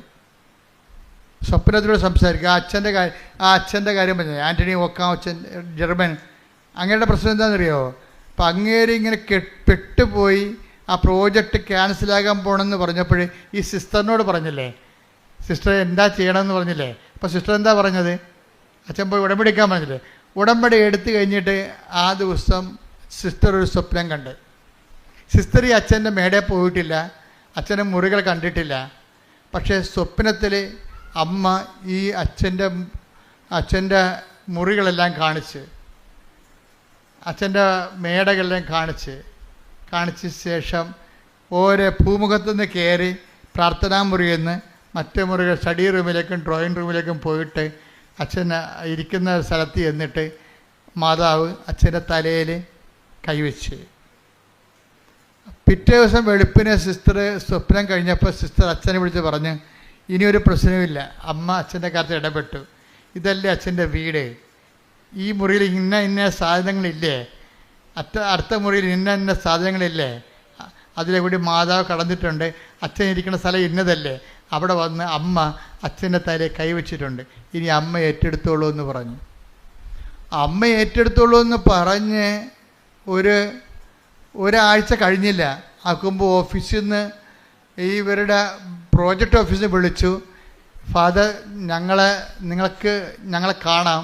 നേരത്തെ ഇങ്ങനെ പ്രോജക്റ്റ് ഓഫീസ് കേസിലിരിക്കുകയല്ലേ, ചിലപ്പോൾ അകത്ത് പോവും, ജയിലിൽ പോവും, അതുകൊണ്ട് ഇവർ ഒരു കൗൺസിലിങ്ങിന് പോലും ടൈം കൊടുത്തില്ലായിരുന്നു.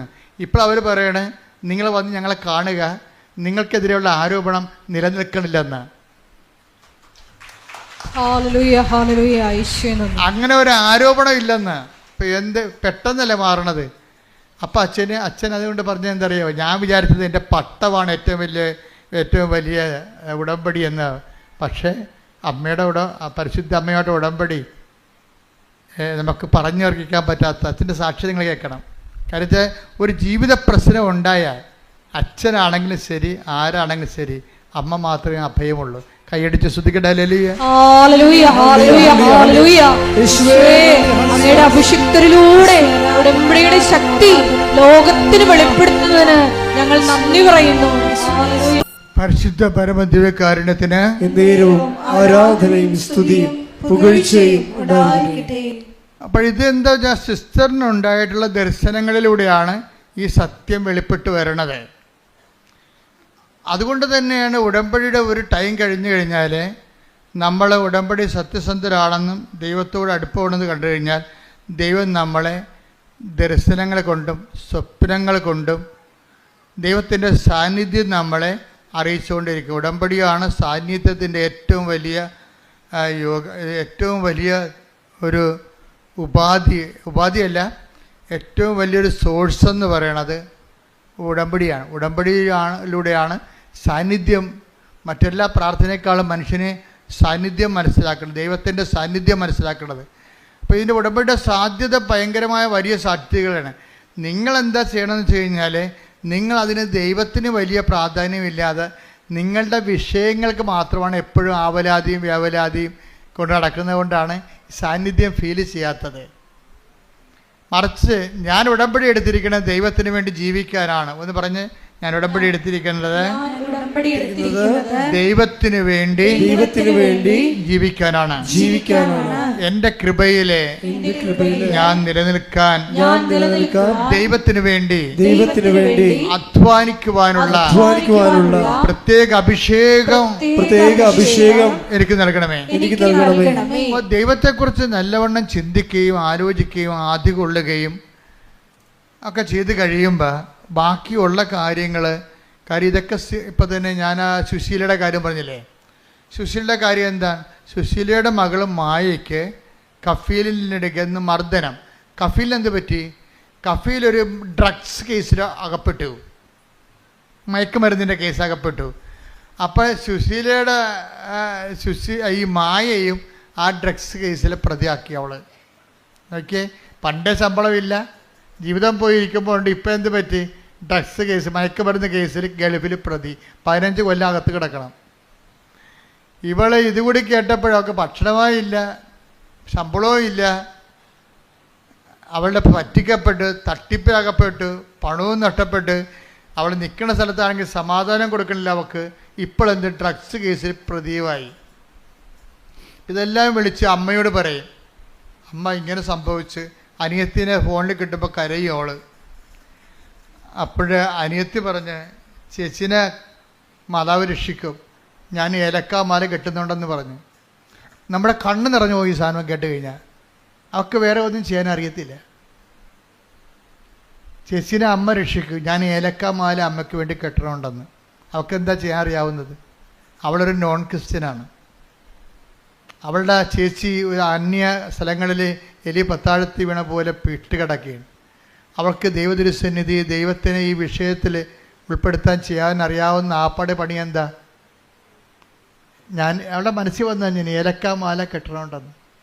ആ ഒരു മാല മുഴുവൻ കെട്ടിക്കൊണ്ടുവന്ന് മാതാവിനിടും. എനിക്കറിയാം അതിൻ്റെ ബലം എന്താണെന്ന്. എന്താ കാര്യം? വിശ്വാസാവിഷ്കാരങ്ങളിൽ രണ്ടാമത്തതാണ് എന്താണ്? വിശ്വാസപ്രയോഗം. അതാണ് സാധനം. ഉടമ്പടിയിലില്ലേ എന്തൊക്കെയുണ്ട് വിശ്വാസത്തിൽ? പ്രാർത്ഥന, പ്രഖ്യാപനം, പിന്നെ എന്താണ്? പ്രയോഗം. അത് പ്രയോഗമാണ്. അവളുടെ അമ്മ സുശീല ചെയ്യണ പരിപാടി എന്താണെന്നറിയാമോ? അവിടെ സുശീല വണ്ടിക്കാശി തണ്ണീർമുക്കത്തു നിന്ന് ഇങ്ങോട്ട് വന്നാൽ മതി, 10-12 കിലോമീറ്ററേ ഉള്ളൂ. ആ കിലോമീറ്റർ എല്ലാ ദിവസവും മാതാവിൻ്റെ അടുത്ത് വരും, നടന്നു വരും. കാര്യം എന്താ? പെട്ടിരിക്കല്ലേ, മകൾ പെട്ടിരിക്കല്ലേ. അപ്പം എല്ലാ ദിവസവും മാതാവിൻ്റെ അടുത്ത് വരും. എങ്ങനെ വരും? നടന്നു വരും. നിഷ്പാതകമായിട്ട് നടന്നു വരും. നടന്ന് വന്നിട്ടും പറയും, അമ്മേ ഞാൻ വരുന്നു, ഞാൻ പോണ്, എൻ്റെ മകളുടെ കാര്യം പറയാൻ വന്നതാണ്. അപ്പം നടന്ന് വരുമ്പോൾ ഒരു പ്രയോഗമുണ്ട് അതിൻ്റെ അകത്ത്. ഒരു പ്രഖ്യാപനമുണ്ട്, ഒരു പ്രയോഗമുണ്ട്, ഒരു പ്രാർത്ഥനയുണ്ട്. എന്താണ്? നടക്കുമ്പോൾ പ്രാർത്ഥിച്ചുകൊണ്ടാണ് നടക്കണത് തന്നെ ഒരു പ്രഖ്യാപനമാണ്. നടന്ന് വന്ന് എത്തുന്നത് ഒരു പ്രയോഗമാണ്. ഇതെല്ലാം അതിൻ്റെ അകത്തുണ്ട്. അപ്പം അതുകൊണ്ട് ദൈവത്തിന് ഇപ്പോൾ കർത്താവിൻ്റെ ഒരു വചനമുണ്ടല്ലോ, 14 എടുത്തവനെ മർക്കോസ് 14:8 ഇവൾക്ക് സാധിക്കുന്നത്, അതാണ് നോക്കിയ കണ്ടല്ലേ, ഇവൾക്ക് ഇവൾക്ക് സാധിക്കുന്നത് ഇവൾ ചെയ്തു. അവൾക്ക് സാധിക്കണ ഏലക്കാമാല കെട്ടണതാണ്. അതാണ് സംഭവം. ഇത് ഏതാ സംഭവം മനസ്സിലായ? ലാസറിൻ്റെ വീട്ടിൽ ലാസർ ഉയർത്തെഴുന്നേറ്റ് കഴിഞ്ഞപ്പോൾ കർത്താവിൻ്റെ പാദത്തെങ്കിൽ 300 ദിനാറയ്ക്കുള്ള സുഗന്ധ തൈലം ലാസറിൻ്റെ ബദനിയിലെ മറിയം കാല് പൂശി പ്രാർത്ഥിച്ച്. അപ്പോൾ യൂദാസ് അവിടെ നിന്നിട്ട് പ്രശ്നം ഉണ്ടാക്കി. എന്ത് നോൺസെൻസാണിത്?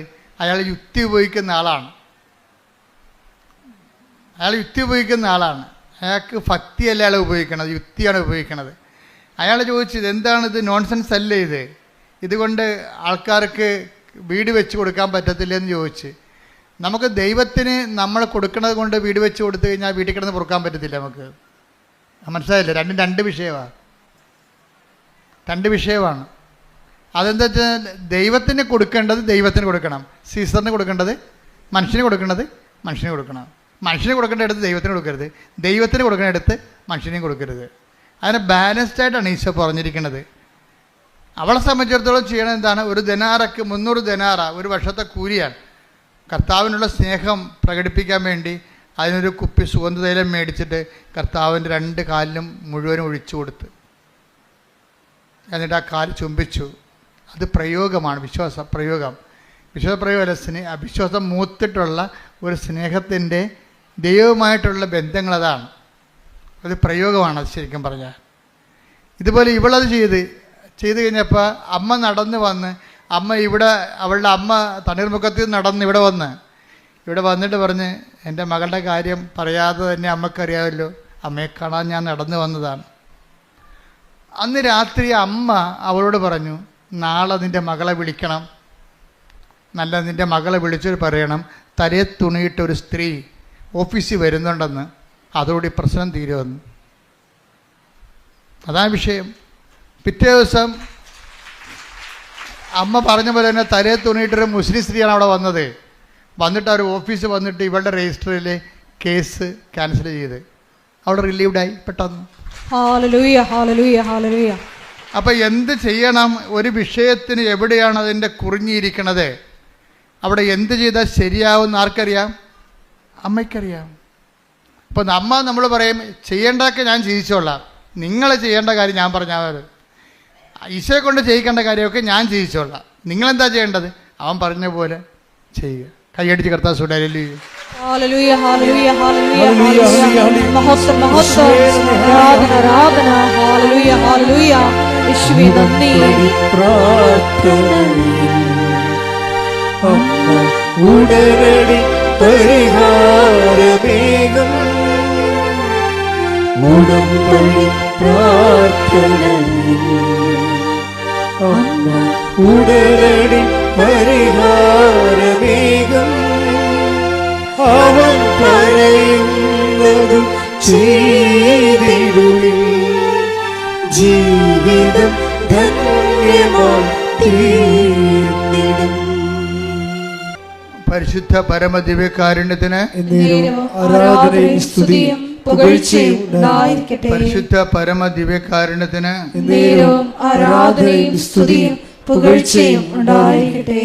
അപ്പോഴീ ഉപ്പും ഉടമ്പടിയിലെ ഉപ്പും അതുപോലെ തന്നെ എണ്ണയും ഇതൊക്കെ ഉപയോഗിക്കുമ്പോൾ നിങ്ങളെ വിശ്വാസ പ്രയോഗത്തിലാണെന്നുള്ള കാര്യം മനസ്സിലാക്കണം. അതിന് നമുക്ക് വേണ്ട മൗലിക വികാരമെന്ന് പറയുന്നത് ദൈവസ്നേഹമാണ്. വിശ്വാസം മൂത്തിട്ടാണ് ദൈവസ്നേഹം ഉണ്ടാകുന്നത്. യൂത്തിനൊക്കെ ഉണ്ടാകുന്നൊരു പ്രശ്നം എന്ന് വെച്ച് കഴിഞ്ഞാൽ യൂത്ത് ഈ ഉടമ്പടി എടുക്കുന്നത് കൊണ്ട് തന്നെ ചില സമയത്ത് അവർക്ക് ചില നെഗറ്റീവ് അനുഭവങ്ങൾ നിങ്ങളുടെ ഒരു കൗണ്ട് ഡൗൺ വരും ചില സമയത്ത്. എന്താ പറയുന്നത് വെച്ച് കഴിഞ്ഞാൽ ഇപ്പം നിങ്ങൾ ഉദാഹരണത്തിന് ഇപ്പം നിങ്ങൾ അച്ഛൻ്റെ എല്ലാ ദിവസവും ഒരു സാക്ഷ്യം അല്ലെങ്കിൽ ഒരു ഡെയിലി ബ്രെഡ് നിങ്ങൾ ഷെയർ ചെയ്യുന്നു, നിങ്ങളുടെ ഗ്രൂപ്പിൽ ഷെയർ ചെയ്തേ, ഉടനെ അവരെന്ത് ചെയ്യും? ദൈവത്തിനെ കാണുമ്പോൾ തന്നെ പല്ലിളിക്കണ പിശാചുക്കളുണ്ടാവും. നിങ്ങളുടെ കൂട്ടുകാരായിരിക്കും. ചിലപ്പോൾ നിങ്ങളവർ ക്യാൻസൽ ചെയ്ത് കളയും, ബ്ലോക്ക് ചെയ്ത് കളയും. അപ്പോൾ നിങ്ങൾക്ക് സന്തോഷമായില്ലേ? നിങ്ങൾക്ക് പറ്റാത്ത ആൾക്കാരിൽ നിന്ന് നിങ്ങൾക്ക് ബ്ലോക്കിങ് കിട്ടുമ്പോൾ തന്നെ അത്ര ആ സാധനം പോയി കിടത്തില്ലേ? ആ സാധനം ആ ഗ്രൂപ്പിൽ കിടന്നാൽ മോശമാണ്. അച്ഛൻ പറഞ്ഞ് മനസ്സിലായില്ലേ? നിങ്ങൾ വിചാരിക്കും, അയ്യോ ഞാനിങ്ങനെ ഇവർക്ക് സെൻഡ് ചെയ്യും, ഇവർ മതം മാറ്റമാണെന്ന് കരുതുക, അല്ലെങ്കിൽ എന്നെ ഒരു ഭക്തി ആയിട്ട് കരുതുക. ഞാൻ ഭക്തിയൊന്നും അല്ല, എനിക്ക് തൽക്കാലം IELTS പാസ്സാകാനുള്ള അഭ്യാസം മാത്രമേ ഉള്ളൂ അവർക്കറിയാൻ പാടില്ല. പറഞ്ഞ മനസ്സിലായില്ല? അത് നമ്മുടെ രഹസ്യധാരണകൾ നിങ്ങൾ വിവേചിക്കണം. നിങ്ങൾ എന്തുകൊണ്ട് ഷെയർ ചെയ്യുന്നില്ല കൂട്ടുകാർക്ക്? അതിൻ്റെ കാരണം നിങ്ങളിതൊരു 3 മാസത്തുള്ള അഭ്യാസമായിട്ടാണ് എടുത്തിരിക്കുന്നത്. ഒക്കട്ടെ കിട്ടണേ ഊട്ടി പോയ ചട്ടി, അതുകൊണ്ടാണ് ഷെയർ ചെയ്യാത്തത്. ഞാൻ ഈ 3 മാസത്തെ അഭ്യാസത്തിന് വേണ്ടി എടുത്തിരിക്കുന്ന കാര്യം എൻ്റെ കൂട്ടുകാരുടെ മുമ്പിൽ ഞാനൊരു ഭക്തിഭ്രാന്തിയായിട്ട് അറിയപ്പെടേണ്ട ആവശ്യമില്ലല്ലോ എന്ന് വിചാരിച്ചുകൊണ്ട് നിങ്ങൾ ഷെയർ ചെയ്യത്തില്ല. നിങ്ങളുടെ ആന്തരിക വിചാരങ്ങൾ കർത്താവ് വിവേചിച്ചിരിക്കുന്നു, കർത്താവ് നിങ്ങളെ വിധിക്കുന്നു. ഈ വിധിയിൽ നിന്ന് രക്ഷപ്പെടാൻ വേണ്ടി മര്യാദയ്ക്ക് ഷെയർ ചെയ്ത് രക്ഷപ്പെടുന്നതാണ് നല്ലത്. ചെറുപ്പക്കാർക്കും ഇതുപോലുള്ള അബദ്ധങ്ങൾ സംഭവിക്കാം. നിങ്ങളുടെ കൂട്ടുകാരെല്ലാം ഒരു മേനിക്കെങ്കിലും സ്വയം ഹ്യൂമനിസ്റ്റിൻ്റെ മാനവികൻ്റെ കുപ്പായമെടുത്ത് അടിഞ്ഞിട്ടുള്ള പാർട്ടിയാകും. അപ്പം നമ്മളത് ഷെയർ ചെയ്ത് സ്റ്റാറ്റസ് ഇട്ട് കഴിയുമ്പോൾ അവനവിടെ നമ്മൾ 2ാം പൗരനാക്കും, അവൻ 1ാം പൗരനാകും. ആരാണ് 1ാം പൗരൻ 2ാം പൗരൻ എന്താ അവസാനം അറിയാൻ പറ്റും? അവൻ പറയും എന്ന് തുടങ്ങി ഈ ഭക്തിഭ്രാന്തൊക്കെ. എടാ, മര്യാദയ്ക്ക് അധ്വാനിച്ച് ജീവിച്ചാൽ പ്രശ്നമൊന്നുമില്ല, അല്ലെങ്കിൽ ഇതുപോലെ ചെന്ന് ചാരേണ്ടി വരും. ഹ്യൂമനിസ്റ്റായി. അപ്പോൾ നമ്മളവർക്ക് അവനാണ് വലിയ, അവനൊരു കുന്തും അറിയത്തില്ല. ദൈവത്തെ അറിഞ്ഞില്ലെങ്കിൽ എല്ലാം അറിയാം. ദൈവത്തെ അറിഞ്ഞില്ലെങ്കിൽ തീർന്നില്ലേ? അവന് ദൈവത്തെ അംഗീകരിക്കേണ്ടത് അതിന് പോരായ്മയെ കരുതിയിരിക്കുകയാണ്. അവൻ്റെ അന്ത്യം നമ്മൾ കണ്ടിട്ടില്ലല്ലോ. കാണുന്നതിന് മുമ്പ് എന്തുകൊണ്ടാണ് അവൻ പറയുന്നത് നീ അനുസരിക്കാൻ നീ ബാധ്യസ്ഥനാകണത്? അതുകൊണ്ട് നീ നിഷ്പക്ഷമായിട്ടും നിർഭയനായിട്ടും കർത്താവിൻ്റെ സുവിശേഷത്തിൻ്റെ വക്താവായിട്ട് മാറാവുന്ന കൈ അടിച്ചുകൊണ്ട് സ്തുതിക്കട്ടെ. ഹല്ലേലൂയ, ഹല്ലേലൂയ, ഹല്ലേലൂയ, ഹല്ലേലൂയ, ഹല്ലേലൂയ. യേശുവേ നന്ദി, ഹല്ലേലൂയ, ആരാധന, ആരാധന, ഹല്ലേലൂയ, ഹല്ലേലൂയ. യേശുവേ ആരാധന, ഹല്ലേലൂയ, ഹല്ലേലൂയ. യേശുവേ ആരാധന. യേശുവേ, ഞങ്ങളുടെ ആന്തരിക വിശുദ്ധീകരണ മേഖലകൾ വെളിപ്പെടുത്തുന്നതിന് നന്ദി പറയുന്നു. നമ്മൾക്ക് ജനക്കൂട്ടത്തെ കാണുമ്പോൾ നമുക്കെന്താ തോന്നേണ്ടത്? അനുകമ്പയാണ് തോന്നുന്നുണ്ട്. എന്താണ്? അവർക്ക് കർത്താവിനെ ആവശ്യമുണ്ടല്ലോ എന്ന് തോന്നണം. നീ ദൈവത്തിൻ്റെ ആളാണെങ്കിലേ ജനക്കൂട്ടത്തെ കാണുമ്പോൾ നിൻ്റെ ഗ്രൂപ്പിലെ വാട്സപ്പ് ഗ്രൂപ്പിലായാലും ശരി, നിൻ്റെ ഏത് മേഖലയായാലും ജനക്കൂട്ടമാണല്ലോ അത്. അവരെ കാണുമ്പോൾ നിങ്ങൾക്ക് എന്ത് ചെയ്യണം? അവന് അനുകമ്പ തോന്നണം. എന്താണ്? അവർക്ക് കർത്താവിനെ അറിയത്തില്ലല്ലോ. അവരെ അറിയിക്കാനുള്ള അവർ ഇടയില്ലാത്ത ആടുകളെപ്പോലല്ലേ, കർത്താവില്ലാത്ത ആൾക്കാരെ പോലല്ലേ. അപ്പം അതുകൊണ്ട് തന്നെ ജനക്കൂട്ടത്തെ കാണുമ്പോൾ ചില അണ്ണന്മാർക്ക് എന്താ തോന്നണത്? അവർ ഓന്തുമാരുണ്ടല്ലോ, ഈ സായിപ്പിനെ കാണുമ്പോൾ കവാത്ത് മറക്കണം എന്ന് പറഞ്ഞാൽ ജനക്കൂട്ടത്തെ കാണുമ്പോൾ പിന്നെ മതം മറന്നു പോകും, വിശ്വാസം മറന്നു പോകും. ജനക്കൂട്ടത്തെ കാണുമ്പോൾ വിശ്വാസം മറക്കണത് ആരാണ്? ബിസിനസ്സുകാരായിരിക്കും, ഒരു സംശയമില്ല. എന്താ കാര്യം? ഇപ്പം നീ ക്രിസ്ത്യാനിയാണെന്ന് പറഞ്ഞു കഴിഞ്ഞാൽ നിൻ്റെ വസ്തു മുസ്ലിം മേടിക്കത്തില്ല, ഹിന്ദു മേടിക്കത്തില്ല. കേരളത്തിൽ ജാതീയത ശക്തമല്ലേ. അപ്പം അതുകൊണ്ട് എന്നാ ശരി, എനിക്ക് മതമില്ലെന്ന് പറഞ്ഞാൽ മതിയല്ല, മതമില്ലാത്ത ജീവനാണെന്നൊക്കെ പറഞ്ഞാൽ മതിയല്ല. എനിക്ക് മതമില്ല, ഞാൻ നിരീശ്വരവാദിയാണെന്ന് പറയുമ്പോൾ എൻ്റെ ചരക്ക് എല്ലാവരും മേടിക്കും. അപ്പോൾ മറ്റുള്ളവർ ചരക്ക് വിറ്റഴിക്കാൻ വേണ്ടി നീ ദൈവത്തിന് ഒറ്റിക്കൊടുത്തിട്ടുണ്ടെങ്കിൽ നീ ഇന്ന് മാപ്പ് പറയണം. ഇവിടെ ഉടമ്പടിയിൽ വെച്ച്, കർത്താവേ ഇതെല്ലാം കടന്നു പോകുന്നതാണ്, കടന്നു പോകുന്നത് നീ മാത്രമാണ്. ഞാൻ നിന്നെ മറ്റുള്ളവർക്ക് വേണ്ടി ഞാൻ എൻ്റെ ഐഡൻറ്റിറ്റി വെളിപ്പെടുത്താതിരുന്നിട്ടുണ്ടെങ്കിൽ, ഐഡൻറ്റിറ്റി തള്ളി പറഞ്ഞിട്ടുണ്ടെങ്കിൽ കർത്താവേ മാപ്പ് ചോദിക്കുന്നു. സ്തുതിക്കട്ടെ. ഹല്ലേലൂയ. ഹല്ലേലൂയ, ഹല്ലേലൂയ. യേശുവേ, ദൈവത്തെ മഹത്വപ്പെടുത്താനുള്ള അവസരങ്ങൾ മനഃപൂർവ്വം നഷ്ടപ്പെടുത്തിയിട്ടുണ്ടെങ്കിൽ ഞങ്ങൾ അനുദപിച്ച് മാപ്പ് ചോദിക്കുന്നു. ഹല്ലേലൂയ, ഹല്ലേലൂയ. മഹത്വം, മഹത്വം. ആരാധന ആരാധന ആരാധന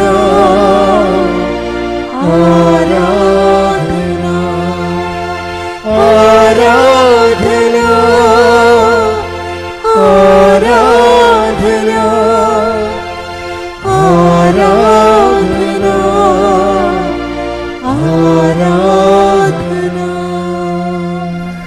നീ വിശ്വാസം, നമുക്കറിയാം വിശ്വാസത്തിൻ്റെ ആവിഷ്കാരങ്ങൾ എന്തൊക്കെയാണ്. ഒന്ന് പ്രാർത്ഥന, രണ്ടാമത്തേത് എന്താണ്? പ്രഖ്യാപനം, മൂന്നാമത്തേത് എന്താണ്? പ്രയോഗം.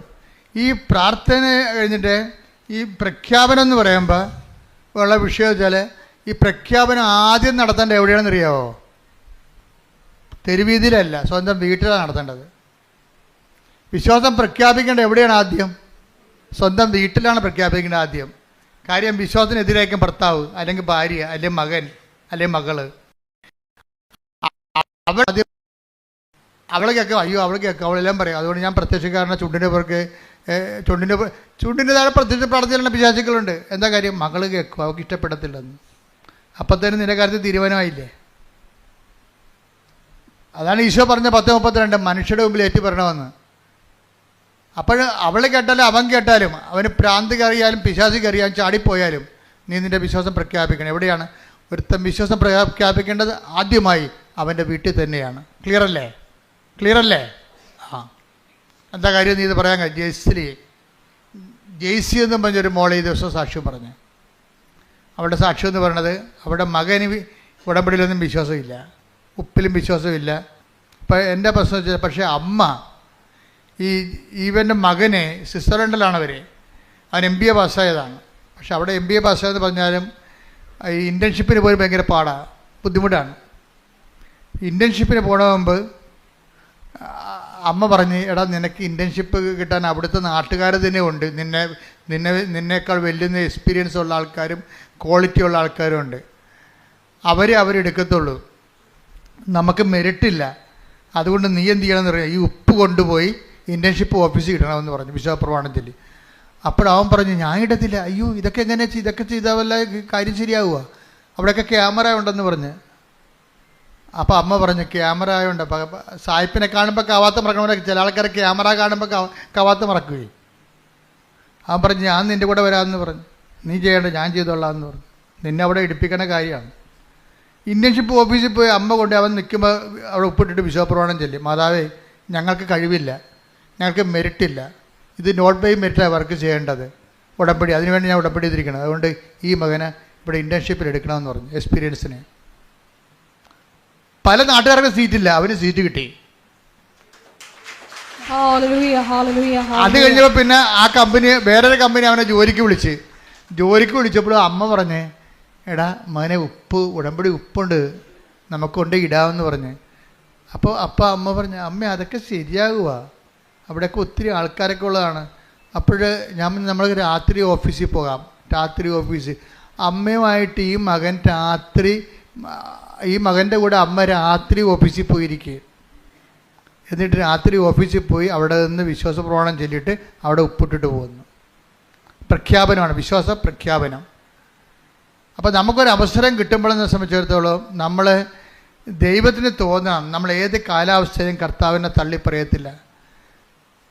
സുവിശേഷം എന്ന് പറയുന്ന വിശ്വാസം, നമ്മളെന്താ കർത്താവ് തുടങ്ങണം എങ്ങനെയാണ്? വിശ്വസിക്കുക, സുവിശേഷത്തിൽ അനുദപിക്കുക, സുവിശേഷത്തിൽ വിശ്വസിക്കുക. അപ്പോൾ വിശ്വാസം എന്ന് പറയുന്നത് ബേസിക്കായിട്ട് വേണ്ടത് സുവിശേഷത്തിലാണ്. അനുദപിക്കുക, സുവിശേഷത്തിൽ വിശ്വസിക്കുക. അപ്പോൾ ദൈവത്തിൻ്റെ വചനങ്ങളിലും ദൈവത്തിൻ്റെ രക്ഷാകര പദ്ധതികളിലും ദൈവത്തിൻ്റെ പരിപാലന മാർഗങ്ങളിലെയും നമ്മൾ വിശ്വാസത്തിലെടുക്കണം. എന്നിട്ട് ആ വിശ്വാസത്തെ നമ്മൾ പ്രയോഗിക്കണതാണ് ഉപ്പിടുമ്പോൾ. ഉപ്പ് അവൻ പിന്നെ ഒരു ഗുണം ചെയ്ത്, അവൻ അത്ര മോശക്കാരനല്ല. അവൻ എപ്പോഴും ഈ ഉപ്പൊക്കെ പബ്ലിക്കായിട്ട് ഇടാൻ ബുദ്ധിമുട്ടുണ്ടെങ്കിലും തൈലം പൂശിയിട്ടേ അവൻ ഇറങ്ങത്തുള്ളൂ. അവൻ ഇൻ്റർവ്യൂവിനാണെങ്കിലും വീട്ടിൽ എല്ലാ ഉടമ്പടി തൈലം പൂശിയിട്ട് ഇറങ്ങത്തുള്ളൂ. പക്ഷെ അമ്മ അതിനേക്കാൾ കടുത്ത ആൾക്കാരാണ്. പക്ഷേ നമ്മൾ നോക്കുമ്പോൾ അമ്മയുടെ സാക്ഷ്യം കേൾക്കുമ്പോഴുണ്ടല്ലോ, ഇവന് അവിടെ ജോലി കിട്ടാൻ ഒരു സാധ്യതയുമില്ല. പക്ഷേ അമ്മ മാതാവിൻ്റെ നോട്ട് ബൈ മെറിറ്റ് എന്നല്ലേ, എനിക്ക് കഴിവില്ല, എൻ്റെ കഴിവല്ല, നിൻ്റെ കൃപയെന്നല്ല എൻ്റെ പ്രഖ്യാപനം. നമ്മൾ വിശ്വസിക്കണത് എന്താ പ്രഖ്യാപിക്കണത്? എൻ്റെ കഴിവല്ല, നിൻ്റെ കൃപ. അതിനാണ് ഈ ഉപ്പിടണത്, വിശ്വാസപ്രമാണം ചെല്ലണത്. അപ്പോൾ ആ ജോലി അവന് കിട്ടി. അതിൻ്റെ സാക്ഷിയാണ് അവൻ പറഞ്ഞ കഴിഞ്ഞ ദിവസങ്ങളിൽ. ഞാൻ നിങ്ങളോട് പലപ്പോഴായിട്ട് പറഞ്ഞിരിക്കുന്ന കാര്യങ്ങളെല്ലാം കൃത്യവും കറക്റ്റായിട്ടുള്ള കാര്യങ്ങളും ആയിരക്കണക്കിന് ജനങ്ങൾ അവരുടെ ജീവിതത്തിൽ പ്രാവർത്തികമാക്കി വിജയിച്ച കാര്യങ്ങളാണ്. അതുകൊണ്ട് ചെയ്യുമ്പോൾ തന്നെ സൂക്ഷിച്ചും കൂടുതൽ ഈസിയായിട്ട് ചെയ്യാൻ കഴിയുന്നവർ കൂടുതൽ കഷ്ടപ്പെട്ട് നിവർത്തിക്കണം. പറഞ്ഞ മനസ്സിലായ കാര്യം, നിങ്ങളുമായിട്ട് കോമ്പറ്റ് ചെയ്യുന്ന ആൾക്കാർ വേറെയാണ്. കൂടുതൽ ഈസിയായിട്ട് ചെയ്യാൻ കഴിയുന്നവർ കൂടുതൽ കഷ്ടപ്പെട്ട് ഉടമ്പടി നിവർത്തിക്കണം. എന്താ കാര്യം വെച്ചാൽ, ഇപ്പോൾ ചിലരൊക്കെ സാക്ഷ്യം പറയാൻ വന്നിട്ട് പോകും, ഉടമ്പടി ചെയ്യാൻ വന്നു. അവർ ഉടമ്പടി ചെയ്യാൻ വേണ്ടി മാത്രം പ്ലെയിനിൽ സഞ്ചരിച്ച് അന്യരാജ്യത്തു നിന്ന് വന്നിട്ട് ഉടമ്പടി ചെയ്തിട്ട് അന്ന് തന്നെ പോകുകയാണ്. അവർക്ക് ഒരു ഉടമ്പടിക്ക് ലാഭമാകണത്, അവർക്ക് ഉടമ്പടിക്ക് ചിലവാകണത് 2.5 ലക്ഷം രൂപ 3 ലക്ഷം രൂപയാണ് ഒരു ഉടമ്പടിക്ക്. അപ്പം ഞങ്ങൾ രാവിലെ വന്ന് ഇവിടെ കലവൂരിൽ ആലപ്പുഴയിൽ നിന്നൊക്കെ വന്നിട്ട് ഞങ്ങൾ വെളുപ്പിനെ വന്ന് നിൽക്കണമെന്ന് പറയും. എപ്പോഴാണ് ഞാൻ ചോദിക്കുക, എത്ര മണിക്കാണ് വന്നത്? 7 മണിക്ക്. അതാണ് നിങ്ങളുടെ വെളുപ്പിനെ. ഞങ്ങൾ വെളുപ്പിനെ വന്ന് നിൽക്കണം എന്ന് പറയും. ഇവിടെ വെറുതെ നടന്ന് വന്നതായിരിക്കും. അപ്പം ഞാൻ എത്ര മണിക്ക്? 7 മണിക്ക്. അപ്പം വെളുപ്പിനെന്ന് പറഞ്ഞാൽ 7 മണിക്കാണ്. ഇവർക്ക് ഇപ്പോഴും നേരം വെളുത്തിട്ടില്ല.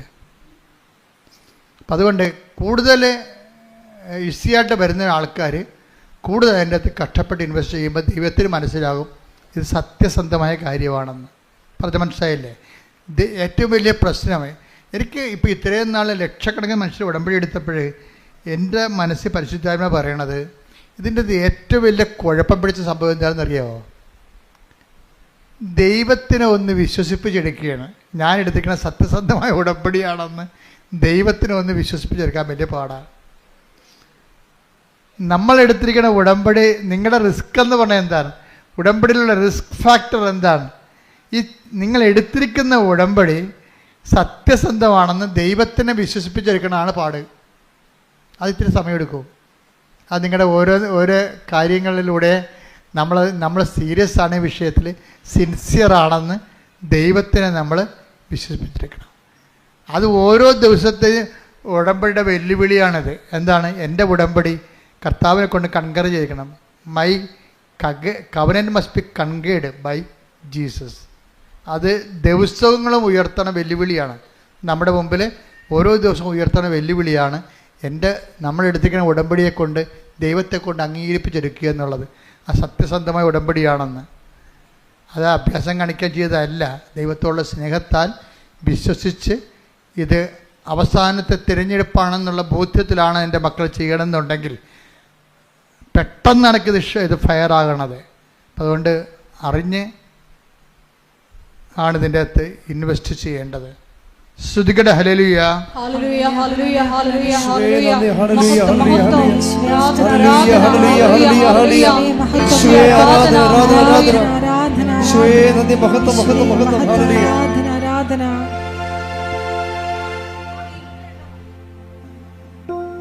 നിങ്ങളുടെ കൈകളെ രോഗസൗഖ്യ പ്രാർത്ഥനയുടെ സമയമാണ്.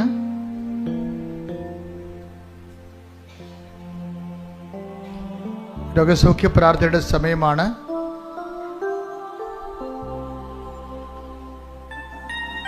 വിവിധ രോഗങ്ങളെ വലയുന്നവർ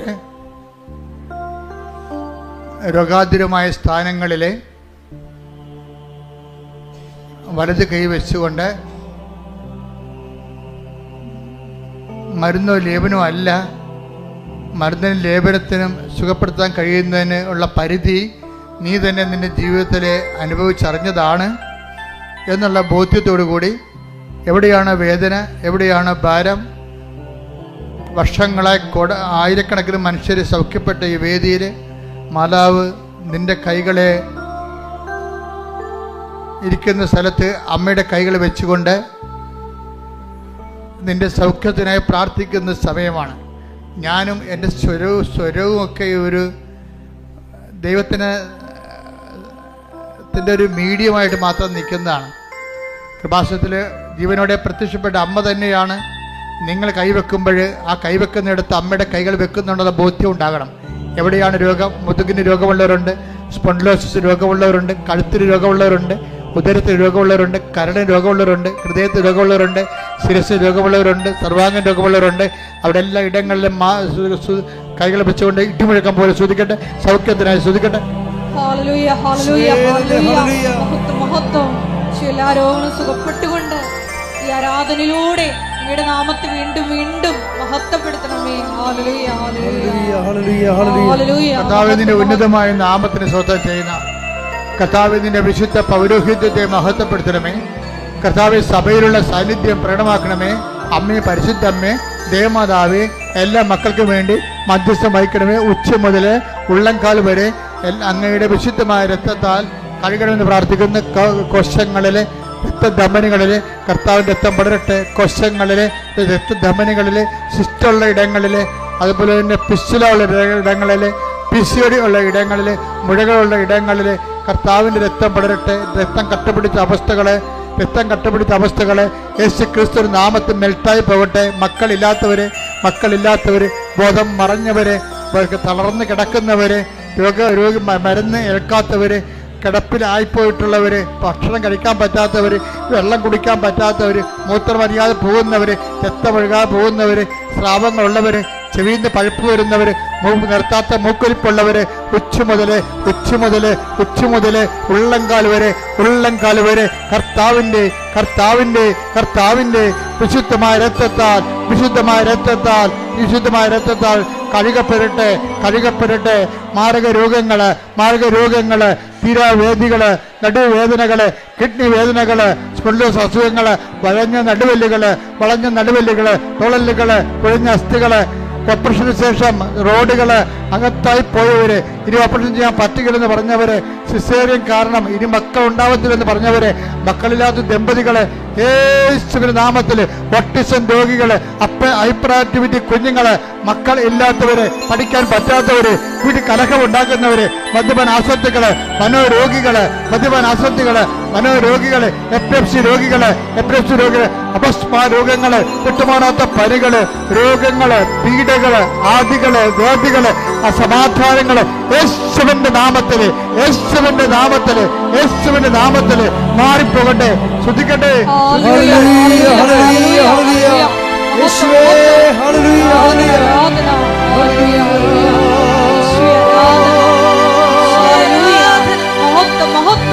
പരിശുദ്ധ പരമദിവ്യകാരുണ്യത്തിന് ആരാധനയും സ്തുതിയും പുകഴ്ചയും ഉണ്ടായിരിക്കട്ടെ. എൻ്റെ മക്കളെ, ജീവിത ഭാരങ്ങള്, ജീവിത പ്രാരാബ്ദങ്ങള്, ജീവിത ദുരിതങ്ങള്, ജീവിത സങ്കടങ്ങളുടെ മേൽ ദൈവിക തീരുമാനം ഉണ്ടാകുകയും വിടുതൽ പ്രാപിക്കുകയും ചെയ്യുന്ന സമയമാണ്. ജോലി ഇല്ലാത്തവര്, ജോലി നഷ്ടപ്പെട്ടവര്, വീടില്ലാത്തവര്, വീടിന് വെക്കാൻ സ്ഥലം പോലും ഇല്ലാത്തവര്, സാമ്പത്തികമായ ബാധ്യതകളാൽ വിഷമിക്കുന്നവര്, ജപ്തി നടപടി നേരിടാൻ പോകുന്നവര്, ജപ്തി നടപടിയിൽ ഇരിക്കുന്നവര്, വിവാഹത്തിലെ ബന്ധം പിരിഞ്ഞുകൊണ്ടിരിക്കുന്നവര്, കോടതി കേസ് കിടക്കുന്നവര്, അതുപോലെ തന്നെ കോടതിയിൽ അദാലത്തിന് വിളിച്ചിരിക്കുന്നവര്, ഓരോരോ വിഷയങ്ങൾക്ക് വേണ്ടിയും കർത്താവിന്റെ തിരുസഭയിൽ കണ്ണീരോടെ പ്രാർത്ഥിക്കുന്നവർ, പറഞ്ഞാൽ അനുസരിക്കാത്ത മക്കള്, വീട്ടിൽ നിന്ന് ഇറങ്ങിപ്പോകുന്ന മക്കള്, തോന്നുമ്പോൾ തിരിച്ചു വരുന്ന മക്കള്, അനുസരണ ഇല്ലാത്തവര്, തെറ്റായ പ്രണയത്തിൽ കുടുങ്ങിക്കൊണ്ട് കുടുംബത്തിന് നാശം വിതക്കുന്ന മക്കള്, അന്ധമായ അവസ്ഥകളിൽ കുടുംബത്തിന്റെ കാര്യങ്ങളൊന്നും അന്വേഷിക്കത്തില്ല, മാതാപിതാക്കന്മാർ അന്വേഷിക്കത്തില്ല, മക്കളെ സഹോദരങ്ങൾ അന്വേഷിക്കത്തില്ല, സ്വന്തം കാര്യം മാത്രം നോക്കിക്കൊണ്ട് സ്വന്തം കാര്യത്തിന് വേണ്ടി കുടുംബത്തെ ഉപദ്രവിച്ചുകൊണ്ടിരിക്കുന്നവര്, കുടുംബത്തിന്റെ അസുര വിത്തുകൾ എന്ന് പറയുന്ന സന്തതികള്, അവരുടെ മേലെല്ലാം കർത്താവിന്റെ രക്തം പതിക്കട്ടെ. പതിക്കട്ടെ. യേശുവിന്റെ ഉന്നതമായ നാമത്തില്, സഭയുടെ അധികാരത്തില്, പുരുഷന്റെ അടയാളത്തില്, ദൈവത്തിന്റെ ശക്തിയാൽ മാരക തടസ്സങ്ങള്, തീരാവേദ്യങ്ങള്, ജീവിതദുരിതങ്ങള് യേശുവിന്റെ നാമത്തിൽ മാറിപ്പോകട്ടെ.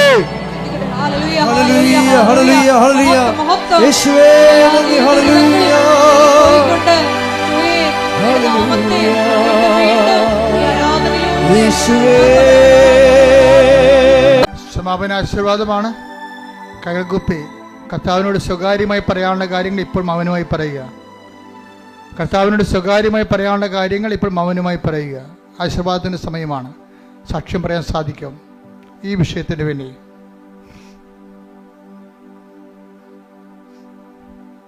ഓൺലൈനിലുള്ളവരും ശ്രദ്ധിക്കുക. ഈ സമയം മൗനമായി പ്രാർത്ഥിക്കേണ്ട സമയമാണ്.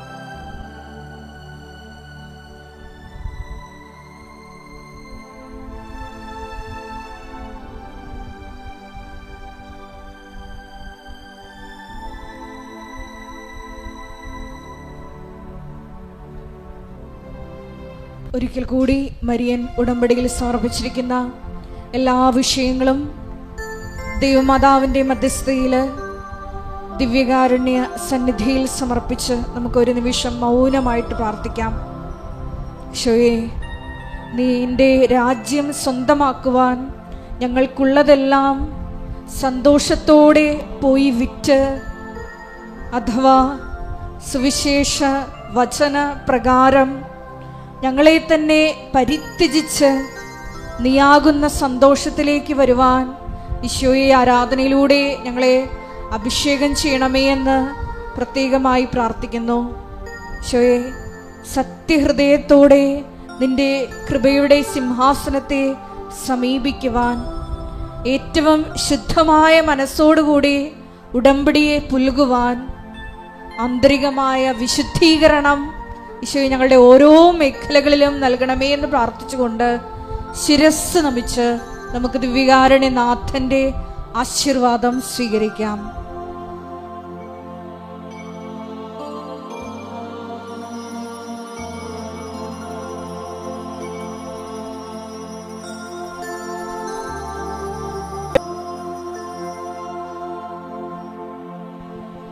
പരിശുദ്ധ പരമമാ ദിവ്യകാരുണ്യമേ, ഇന്നും എന്നും അങ്ങേക്കാരാധന. പരിശുദ്ധ പരമമാ ദിവ്യകാരുണ്യമേ, ഇന്നും എന്നും അങ്ങേക്കാരാധന. പരിശുദ്ധ പരമമാ ദിവ്യകാരുണ്യമേ, ഇന്നും എന്നും അങ്ങേക്കാരാധന.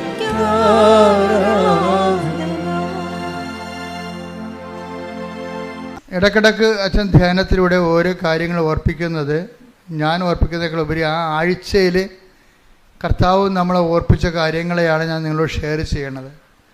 നിങ്ങളിത് മറ്റുള്ളവർക്ക് ഷെയർ ചെയ്യണം. അവർ രാവിലെ എഴുന്നേൽക്കുമ്പോൾ തന്നെ അവർ ഡെയിലി ബ്രെഡ് അനുദിനാനുഗ്രഹ പ്രാർത്ഥന കൂടി 5:30 അച്ഛൻ്റെ കൂടെ പ്രത്യക്ഷീണ പ്രാർത്ഥനയിലിട്ട് അതെന്നെ അപ്പോൾ ഷെയർ ചെയ്യണം. അതിനെ സ്റ്റാറ്റസ് ആക്കണം. അത് എല്ലാ മക്കളിലേക്കും ക്രിസ്തു എത്തിച്ചേരുന്നുണ്ടെന്ന് നമ്മൾ ഉറപ്പുവരുത്തണം. പ്രിയമുള്ളവരെ, പുറത്തുനിന്ന് കുറേ ആൾക്കാർ തിരിയൊക്കെ വിൽക്കുന്നുണ്ട്. അതൊന്നും വെഞ്ചരിച്ചതല്ല. ഒത്തിരി ആൾക്കാർ വെഞ്ചരിച്ചതാണെന്നും പറഞ്ഞുകൊണ്ട് ഉടമ്പടി തിരിയാണെന്നും പറഞ്ഞ് വാങ്ങിച്ചുകൊണ്ട് പോകുന്നുണ്ട്, അബദ്ധത്തിൽ വീഴുന്നുണ്ട്. പുറത്ത് ഒരു സാധനം വെഞ്ചരിച്ചതല്ല. അച്ഛൻ വെഞ്ചരിച്ചിരിക്കുന്ന സ്റ്റോളിൽ മാത്രമേ ഉള്ളൂ. കൃപാസനത്തിൽ വന്ന് തീർത്ഥാടക ഉടമ്പടി എടുത്തിരിക്കുന്ന സഹോദരങ്ങൾക്ക് മാത്രമാണ് മരിയൻ ഉടമ്പടി നേർച്ച വസ്തുക്കൾ അത് കൃപാസനത്തിൻ്റെ സ്റ്റോളിൽ നിന്ന് നമുക്ക് ബഹുമാനപ്പെട്ട VP ജോസഫ് അച്ഛൻ തന്നെ ഇവിടുത്തെ പ്രത്യക്ഷീകരണ അൽത്താരയിൽ ദിവ്യകുർബാന അർപ്പിച്ച് വെഞ്ചരിച്ച് പ്രാർത്ഥിച്ചാണ് നിങ്ങൾക്ക് നൽകുന്നത്. അത് പുറത്ത് ലഭ്യമല്ല എന്നുകൂടി സ്നേഹപൂർവ്വം ഓർമ്മപ്പെടുത്തുന്നു. കൃപാസനത്തിൽ നിന്ന് എന്ന് പറഞ്ഞ് ഒത്തിരിയേറെ വ്യക്തികൾ സ്വകാര്യ വാഹനങ്ങളിലും മറ്റുമായി ഓരോരോ ഭവനങ്ങളിൽ കടന്നു ചെന്നുകൊണ്ട് പണപ്പെരിവും മറ്റും നടത്തുന്നതായി ശ്രദ്ധയിൽപ്പെട്ടിട്ടുണ്ട്. ബഹുമാനപ്പെട്ട VP ജോസഫ് അച്ഛൻ ഇതിനു മുമ്പ് ആരാധനയിൽ നിർദ്ദേശം നൽകിയിരിക്കുന്നത് പോലെ കൃപാസനത്തിൽ നിന്ന് ഇത്തരത്തിലുള്ള ഒരു വ്യക്തികളെയും ഇവിടെ നിന്ന് നിയോഗിച്ചിട്ടില്ല. അപ്പം ഇത്തരത്തിലുള്ള തട്ടിപ്പുകളിൽപ്പെട്ട് നിങ്ങൾ വഞ്ചിതരാകാതിരിക്കാൻ ശ്രദ്ധിക്കണമെന്ന് സ്നേഹപൂർവ്വം ഓർമ്മപ്പെടുത്തുന്നു. കൃപാസനത്തിൽ നിന്ന് പ്രേക്ഷിത പ്രവർത്തനത്തിനായി തങ്ങളെ പറഞ്ഞയച്ചിരിക്കുകയാണ് എന്ന് പറഞ്ഞുകൊണ്ട് വസ്ത്രവും പണവും ഒക്കെ ശേഖരിക്കാൻ പല സ്ഥലങ്ങളിലും വ്യക്തികൾ ചെല്ലുന്നുണ്ട് എന്നുള്ള ഒരു കംപ്ലൈൻറ്റ് നമുക്ക് ലഭിച്ചിട്ടുണ്ട്. കൃപാസനത്തിൽ നിന്ന് അങ്ങനെ ഒരു നിർദ്ദേശം നമ്മൾ ആർക്കും കൊടുത്തിട്ടില്ല. വസ്ത്രങ്ങൾ കൊടുക്കാൻ ആഗ്രഹിക്കുന്നവർക്ക് ഓഫീസിൽ നേരിട്ട് കൊടുക്കാമെന്നാണ് ബഹുമാനപ്പെട്ട അച്ഛൻ അറിയിച്ചിട്ടുള്ളത് ആരാധനാ മധ്യേ. അതുപോലെ തന്നെ മറ്റ് സഹായങ്ങളെല്ലാം ചെയ്യേണ്ടവർക്ക് അത് കൃപാസനത്തിൽ നേരിട്ട് നിങ്ങൾക്ക് ചെയ്യാവുന്നതാണ്. അല്ലാതെ ഇത്തരത്തിലുള്ള വ്യക്തികളെ നിങ്ങളെ ഏൽപ്പിക്കേണ്ടതില്ല എന്നുകൂടി സ്നേഹപൂർവ്വം ഓർമ്മപ്പെടുത്തുന്നു.